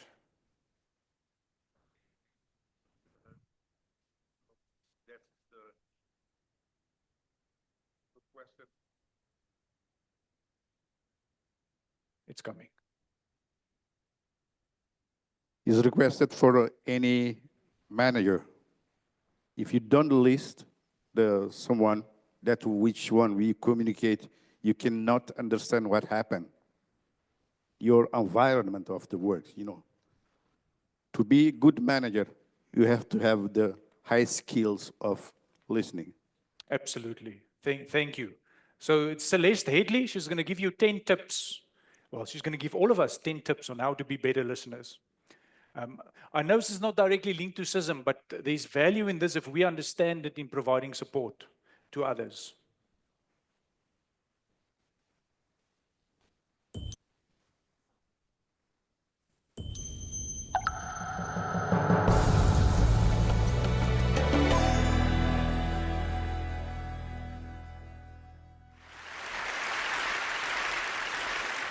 All right, I want to see a show of hands. How many of you have unfriended someone on Facebook because they said something offensive about politics or religion, childcare, food? And how many of you know at least one person that you avoid because you just don't want to talk to them? You know, it used to be that in order to have a polite conversation, we just had to follow the advice of Henry Higgins in My Fair Lady, stick to the weather and your health. But these days, with climate change and anti-vaxxing, those subjects are not safe either. So this world that we live in, this world in which every conversation has the potential to devolve into an argument, where our politicians can't speak to one another, and where even the most trivial of issues have someone fighting both passionately for it and against it, it's not normal. Pew Research did a study of 10,000 American adults, and they found that at this moment we are more polarized, we are more divided than we ever have been in history. We're less likely to compromise, which means we're not listening to each other, and we make decisions about where to live, who to marry, and even who our friends are going to be based on what we already believe. Again, that means we're not listening to each other. A conversation requires a balance between talking and listening, and somewhere along the way we lost that balance. Now, part of that is due to technology, the smartphones that you all either have in your hands or close enough that you could grab them really quickly. According to Pew Research, about a third of American teenagers send more than 100 texts a day. And many of them, almost most of them, are more likely to text their friends than they are to talk to them face to face. There's this great piece in The Atlantic. It was written by a high school teacher named Paul Barnwell. And he gave his kids a communication project. He wanted to teach them how to speak on a specific subject without using notes. And he said this: I came to realize that conversational competence might be the single most overlooked skill we fail to teach. Kids spend hours each day engaging with ideas and each other through screens, but rarely do they have an opportunity to hone their interpersonal communication skills. It might sound like a funny question, but we have to ask ourselves, is there any 21st century skill more important than being able to sustain coherent, confident conversation? Now, I make my living talking to people. Nobel Prize winners, truck drivers, billionaires, kindergarten teachers, heads of state, plumbers. I talk to people that I like, I talk to people that I don't like, I talk to some people that I disagree with deeply on a personal level, but I still have a great conversation with them. So I'd like to spend the next 10 minutes or so teaching you how to talk and how to listen. Many of you have already heard a lot of advice on this, things like look the person in the eye, think of interesting topics to discuss in advance, nod and smile to show that you're paying attention. Repeat back what you just heard or summarize it. So I want you to forget all of that. It is crap. There is no reason to learn how to show you're paying attention if you are, in fact, paying attention.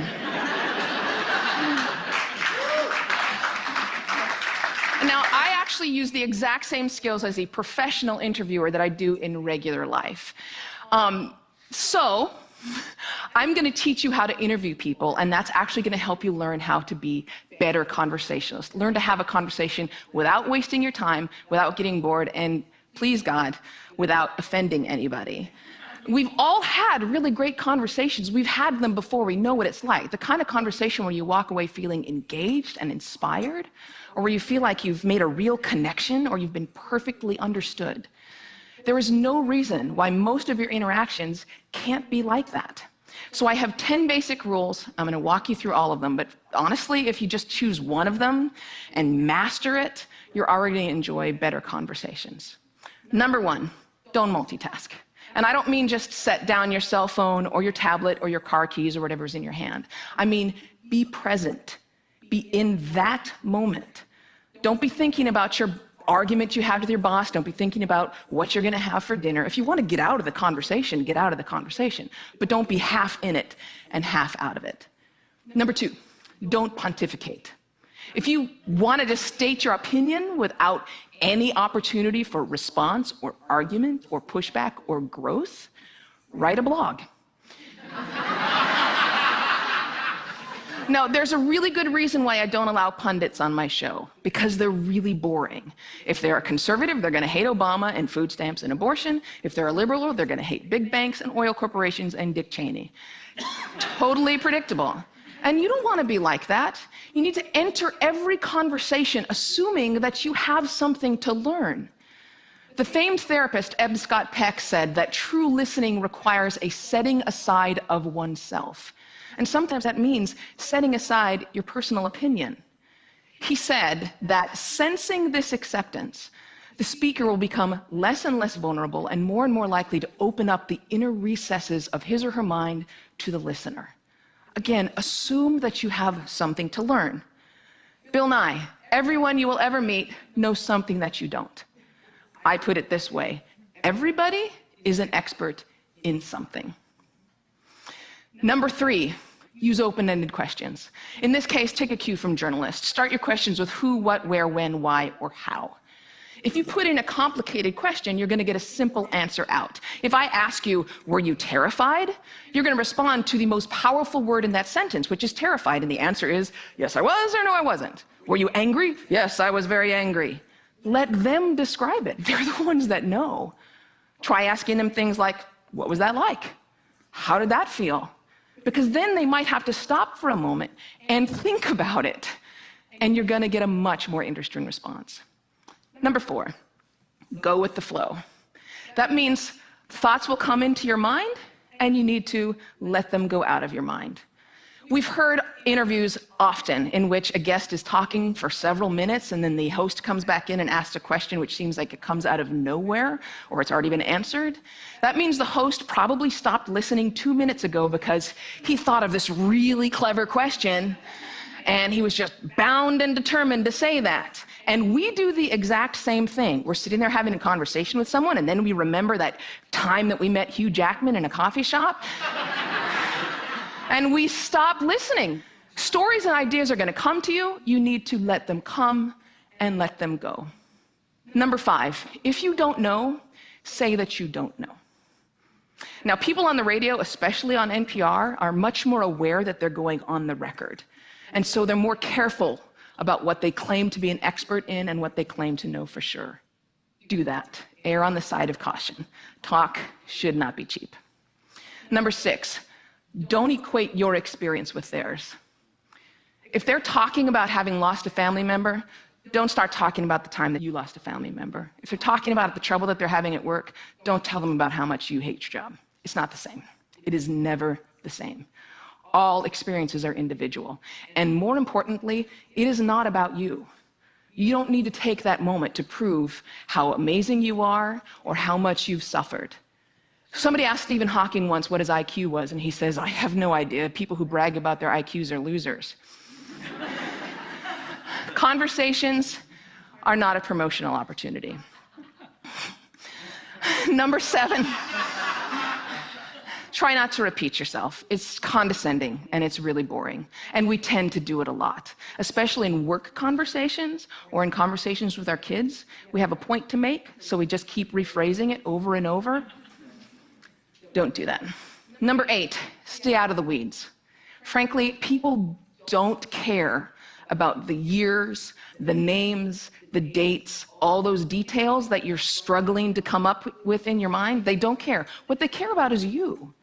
They care about what you're like, what you have in common. So forget the details. Leave them out. Number 9, this is not the last one, but it is the most important one. Listen. I cannot tell you how many really important people have said that listening is perhaps the number one most important skill that you could develop. Buddha said, and I'm paraphrasing, if your mouth is open, you're not learning.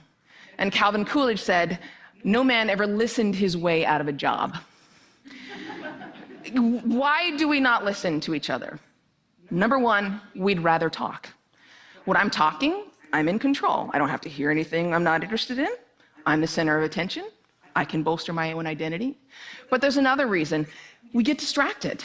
The average person talks at about 225 words per minute, but we can listen at up to 500 words per minute. So our minds are filling in those other 275 words. And look, I know it takes effort and energy to actually pay attention to someone. But if you can't do that, you're not in a conversation. You're just two people shouting out barely related sentences in the same place. You have to listen to one another. Stephen Covey said it very beautifully. He said, most of us don't listen with the intent to understand. We listen with the intent to reply. One more rule, and number 10, and it's this one. Be brief.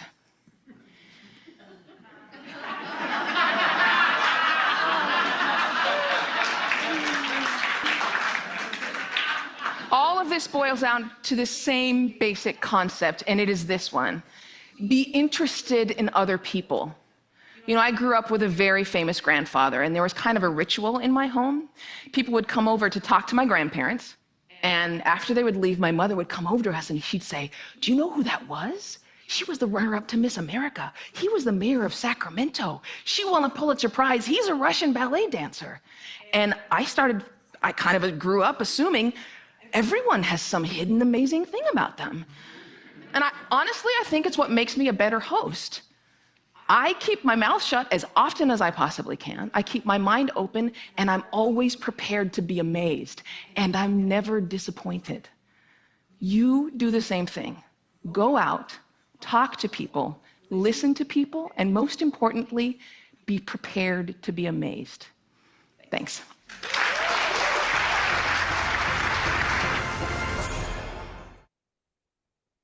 Right, I hope that was useful to you.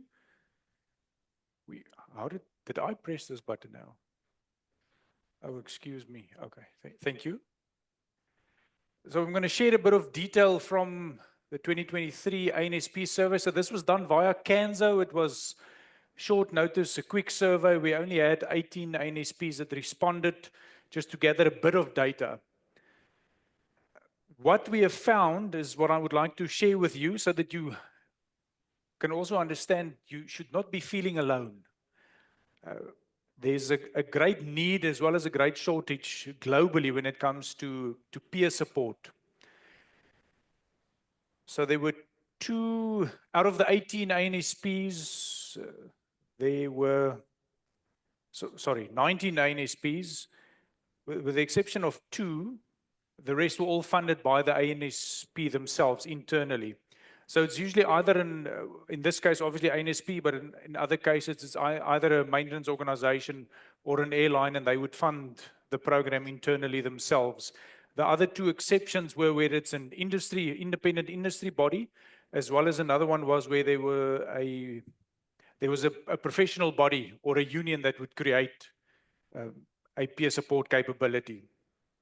They are mostly internally driven, although they do have a nodal point, either a manager or a specialist that would be running the program in the organization. So it's not something that's going to exist and continue to exist if there's not somebody that can look after it. 8 of the 19 did formal screening. As I've mentioned to you, we've made that mistake in the past. I'm not aware of any battery of assessments that you can independently use. It seems the most common one used globally, that's also from the European Association of Aviation Psychology, that has captured a bit of characteristics of what a good debriefer should look like. And they found the exact same thing, that interview is more than enough to use for screening and selection. They do make use of volunteers, I've mentioned that. 63% made use of refresher training. You can imagine this is not something that happens you're not debriefing. If you're a debriefer, you're not going to debrief somebody every month. So a lot of times that skill does dwindle a bit, and it's necessary to have a capability where you do refresher training just to help your peers to be in the right space when they are called upon. 53% of them provided peer support to the program itself. I think it speaks to the same, no, well, actually not. What is important is that you look after the well-being of your peers, the debriefers. It's like a plaster. If you pull it off, it leaves a mark. If you debrief somebody that's really gone through something serious in their life, whether it's personal or work-related, there's a bit that sticks to you. So the only way that you can keep your own peers supported and protected and ready to support the next person is you need to look after them. Otherwise, you're going to end up where your group of peers are going to be burned out and you won't have a program anymore. And then last but not least, 57% of the NSPs offered peer support beyond just ATCOs. In other words, they started including ATSEPs. They started to include the ATSOs. In Australia, because it's part of the same organization, they started to include the rescue and firefighting services as well. So it depends usually on who's part of that organization. This is just for interest's sake. I'm not going to dwell on it too much. We're almost out of time.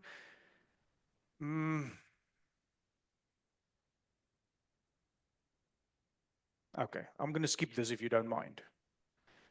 Again, I'll gladly share it with you if you're interested. Then we repeated a similar survey with IFATCA members in April when they had their conference. Yes, sir.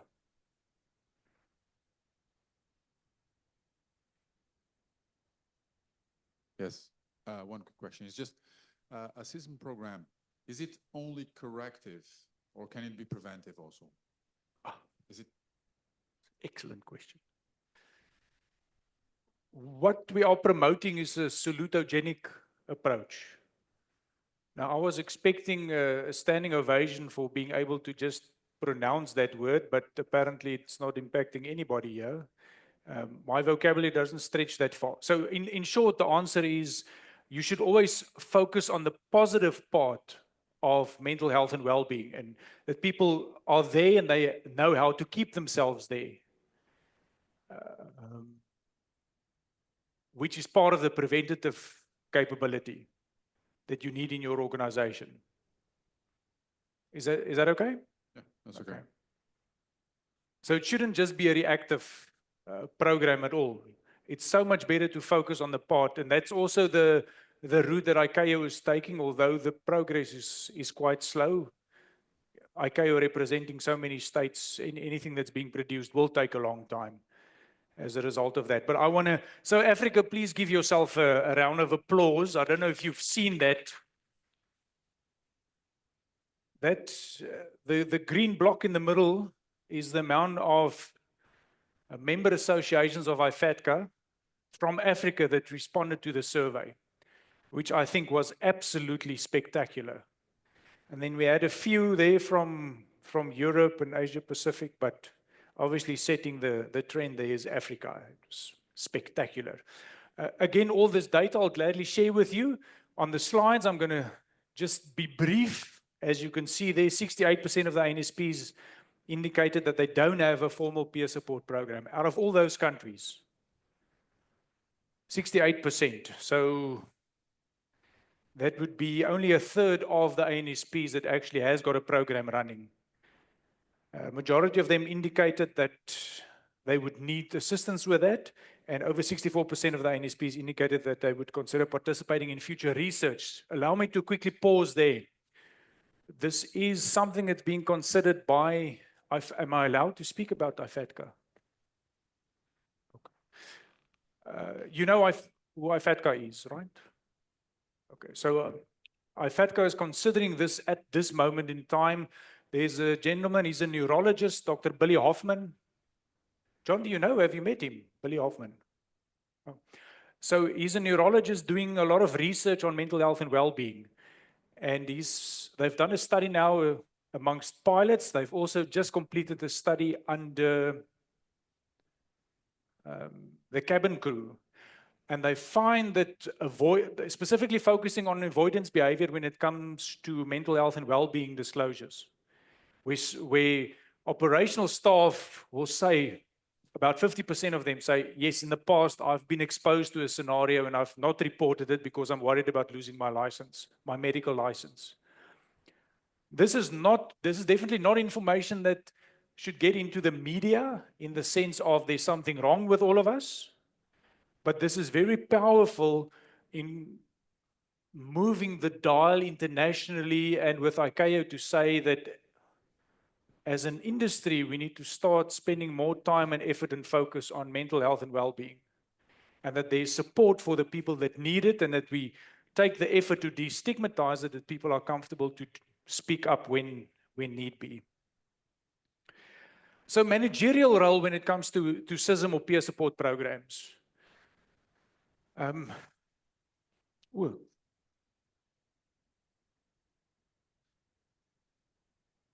The manager could obviously activate the service. As I've mentioned to you, the example previously, it doesn't have to work like that.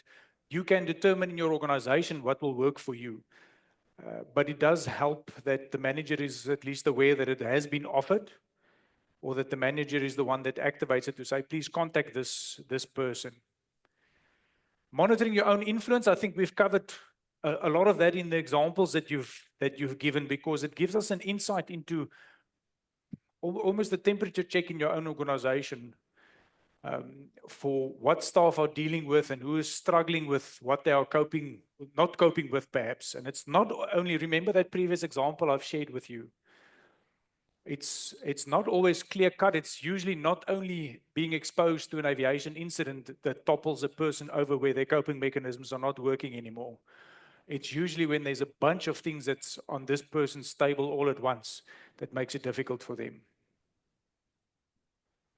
As we've mentioned earlier, CISM is there to support managers, in fact, or the role of a manager in providing support and looking after staff.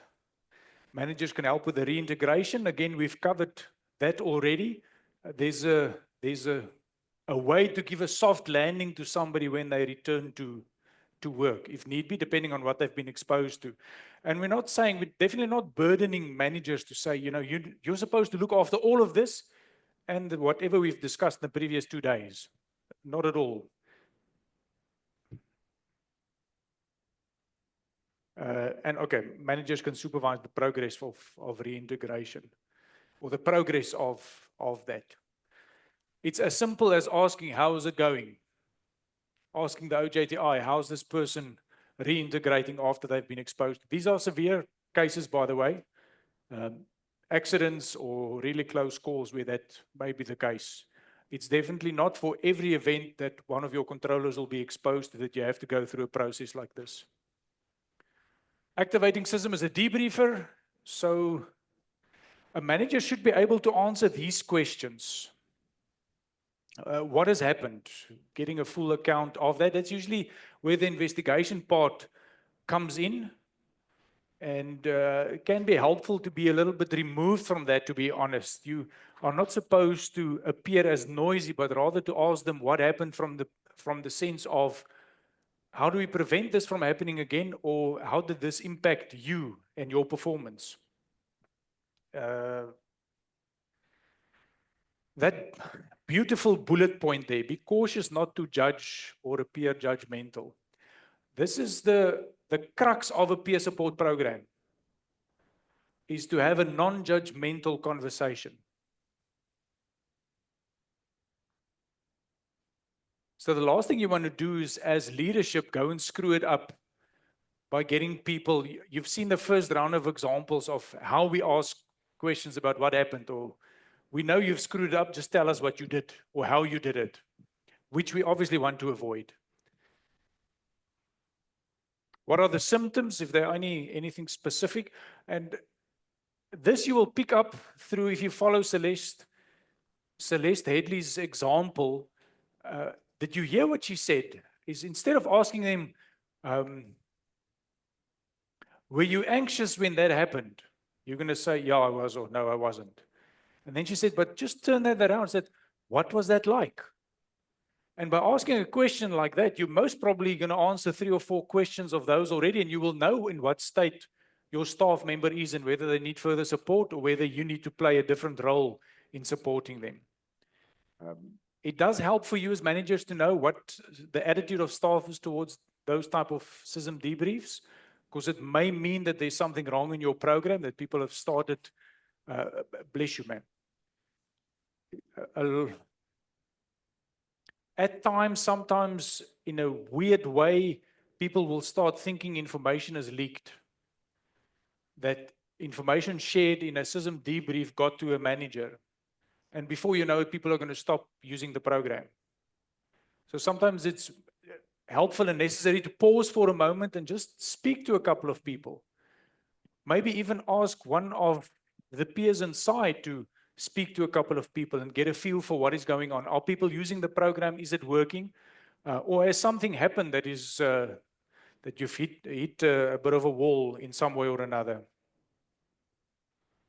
You can ask who may be involved, if beyond the obvious ones, and what's the role of senior staff, whether they should be included or not. That's more on a mentor level, if it will help that person to recover.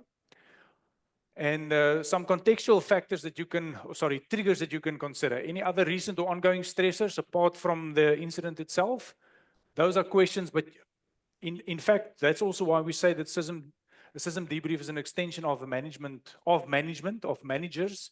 So you can use them because they would be able to explore that, but now you also have to be ethically inclined. You cannot expect as a manager to have a peer debriefer tell you everything that happened in a debrief.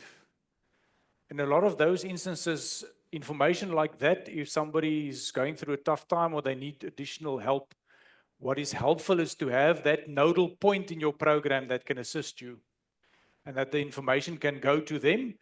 Usually that must always be with the permission of the person. So the peer debriefer will go and speak to, do the debrief and ask the person, say, I'm not sure what to do here, or I think this, we would like to give you more support. Do you mind if I go and speak to the manager of this program or to the specialist involved in this program? You need to always keep an open slate for the sake of the continuity of the program.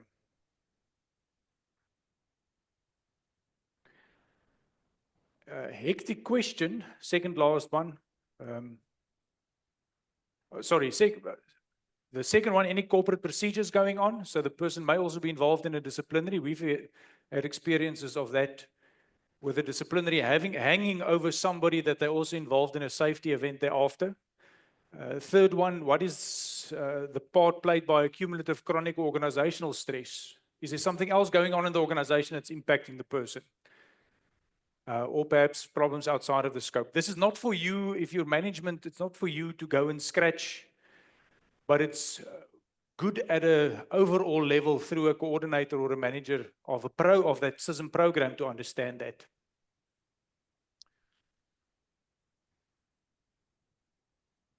Bottom line, this is a bit of a silly road sign, wouldn't you say? But how we respond to mental matters impacts reporting. And when we start impacting reporting, we start impacting on our safety efforts. We've spoken about that a lot of times before, right? I can see the energy levels. I'm at the point where I'm going to put you to sleep now. No, it's okay. It's okay. It's okay. We're there. We're there. Hang in. Hang in. So here's the proposal. We will end off with this, ladies and gents. Something that we've started with, I'm also involved with IFATCA on mental health, because the same alarms have started to go off there as well. And this is what was put together as a framework for mental health and well-being globally, with aviation the aviation industry's safety focus in mind. And what this is about is actually a proposal. Maybe this is an opportune time for CANSO and IFATCA to take hands and to say, how do we create the opportunity to also signal to staff that mental health and well-being is important in the industry, as well as in every member association, as well as in every ANSP.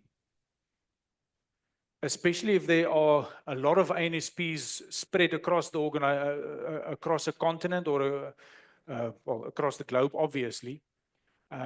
There's no rule that says every ANSP must have a program. Not at all. Especially if you have a small amount of controllers, now to suddenly have a full spectrum peer support program in place. It's not that easy, and it can be troublesome. Remember, there's a nodal point necessary, there's refresher training, there's oversight necessary, a referral network necessary. So I'm going to stand here and try and take you through that briefly, and then we are done. So first of all, on the left-hand side, we are considering how do we make sure that we endorse the right type of facilitators. In some instances, we've heard many stories of fly-by-night facilitators that don't necessarily understand CISM or psychology, or sometimes would do the very basic training, because that's one way to do it, is to put basic training in place, and you leave it and you walk away. And 3 years from now, you wonder why your program is not working. It is important to have the right type of facilitators that you know they will come back for the refresher training, that you know, I mean, we've seen it so many times in just in this past year. the one facilitator, because the training is so good, you will not believe the intensity of that training. Because people are using personal examples to train them up as debriefers, and sometimes that how they get activated because of past trauma or experiences. And you need to be able to identify that and respond to that to make sure that that person deals with it before that they move on and become a debriefer. You can imagine that if I have to debrief you and I'm not in a good space, or I have something I'm dealing with, but I'm trying to help you. We're both incapacitated, so we're not going to go anywhere anyway. It's really important to have that quality capability inside there. We're hoping or considering regional courses then, so that there's a capability in a region where let's say it's East Africa and West Africa. East Africa, their own capability, West Africa, their own capability, and you host the training in that region, and every ANSP in that region then would contribute to the training taking place, and at the same time also send 3 or 4, depending on the size of the ANSP and the volunteers that you've screened and selected, which can also be helped with. Those are the people that we're sending for training then, or refresher training. Cultural sensitivity, obviously necessary. We're not thinking all the same. We don't all have the same frame of reference. It will be vastly different between Africa and Asia and how we do the training, right? And that doesn't, I don't know if it's my eyes or top right-hand side, what you see there, the storytelling, the destigmatization.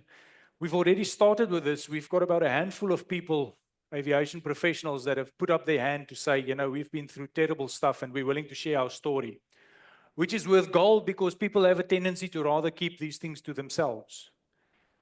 So we hope to make short little snippets or write stories, help them to write stories or video recordings to help destigmatize it, to tell their story and say it's actually a safety benefit when you stand up and say, whoa, I'm not going to come to work today. This is not a ticket out of jail, by the way. So I feel mentally, I'm not going to be there today. No, of course not.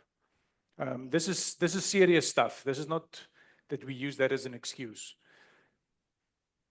That will include regulator engagement. I don't know if you were aware that Air Services Australia, or the regulator in Australia, has taken this to a next level, where they've said if there is a mental health condition that you need help with, that we will, as long as you have a mental health professional and a peer support providing you support, that you can merely advise us of your progress. If you should be working or if you should not be working, and when you're ready to return to work, you can manage that. Keep the regulator advised, which we think, so they've gone from the viewpoint that we trust you as a professional, look after yourself, make sure you get the help, and provide us the proof that you're getting help, and we will trust you to deal with it. And why are they doing it? It's Dr. Kate Manderson that's busy with that. In fact, there's some involvement from the States and Airways New Zealand as well.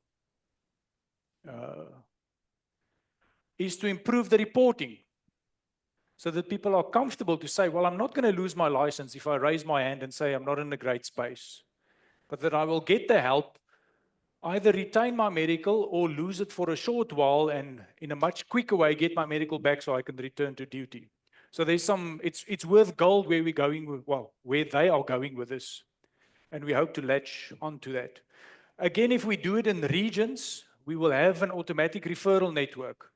So Africa can have its own referral network. It may not be within your own country, but it can be within your own region. And we hope to then also from there on have a capability or programs where we take those aviation medical specialists and also expose them further to the aviation industry. I'm here with the bottom 2 yellow blocks. I just quickly want to pause there and also say, so the very basic of peer support is CISM, critical incident stress management. But as it says, and I've mentioned it in the beginning, critical incident. So it simply means I'm only dealing with work-related incidents, losses of separation, emergencies, accidents, runway incursions. According to stats from the UK, that accounts for only 20% of debriefs taking place. The vast majority of cases is life happens to aviation professionals that still need to show up at work. And that's where the challenge comes in. That when we have a full-blown peer support program, the support's actually provided to people that need help to be in a better space to be at work, not just recovering from work-related incidents. There's your point to the previous question, the salutogenic approach or the awareness. So that's specifically then a focus on how do we get to the well side and stay there, that we enhance our capability. So there's obviously awareness training involved in that, advancing the ATCO knowledge and when to seek support. I've mentioned this to you. I'm not going to dwell on it because I think we're out of time. There's 3 checklists that we developed inside of our own organization that I'll gladly share with you. And it's merely the one is about how do I look after a person post-incident? How do I make sure we learn from the event? How do I disseminate the information? And the last one also about caring. You'll see there we've even listed what words to avoid. Like, it's not so bad. I understand what you are going through. No, you don't. We don't know, so we need to be cautious of saying, yeah, I know.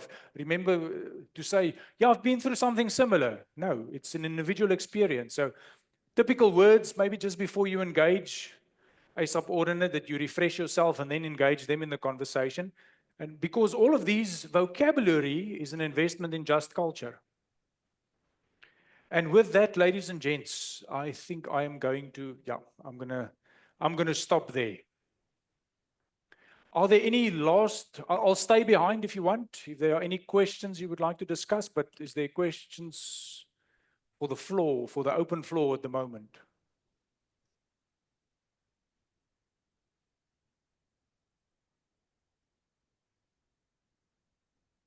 Just a reminder, I have 2 teenagers at home. So ignoring me doesn't do anything to me. No? Great. Ladies and gents, thank you for your time. And again, all this information is available. I'll gladly share it with you for your own investment, and would like to continue the conversation. Thank you.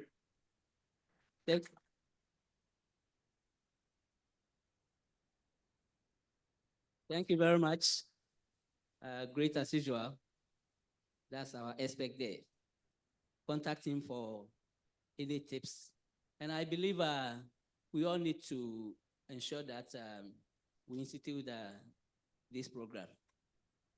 Critical incident stress management. It will help all of us. So once again, can we give him a hand of applause? Yeah, so I'll invite RD to come and do the official closing for the day. Tomorrow we have another safety section. We're going to deal with cybersecurity and artificial intelligence briefly. But tomorrow we promise to close early for everybody to have time to tour around Quebec before we finally leave. Thank you very much. Thank you. Thanks, William and Dr. Yako. I was told we mustn't try and pronounce your surname. So Dr. Yako, leave it there. Thank you very much. Just Yako, sir. We're done for today, and thank you for staying with us. I hope it was a valuable session. There's just a small announcement from Ms. Gail, and then we are closing. It's a free evening today, and then we will do, free evening tonight. And then we'll start again at 9 o'clock with the cybersecurity workshop. Thank you. Okay, thank you so much. Good evening, leaders in the room. Thank you so much, Dr. Yako van der Westhuizen. It's easier when you say it slower. We really appreciate the wonderful work that we are doing, but I'm not going to give a speech. Mine is just to make the colleagues in the room that from ATNS, Going forward, we have got Dr. Yaku, who is, the main person with regards to CISM program, human factors related matters, and any other related matters. When you need any assistance, he is the contact person. I know that this community is familiar as well with Mr. Matita Chabalala. He exited ATNS employment at the end of August. So if there's any communication or any engagement that you or follow up, please, contact Dr. Yaku, because then the emails and contacts might end up bouncing back and you don't get the assistance that you require on time. Thank you very much. Thanks.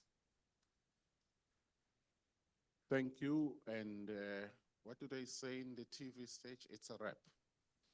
That's what they say, Shima. It's a wrap. Thank you. There you go. I'm learning every day. Colleagues, we'll see you in the morning at 9 o'clock. Thank you.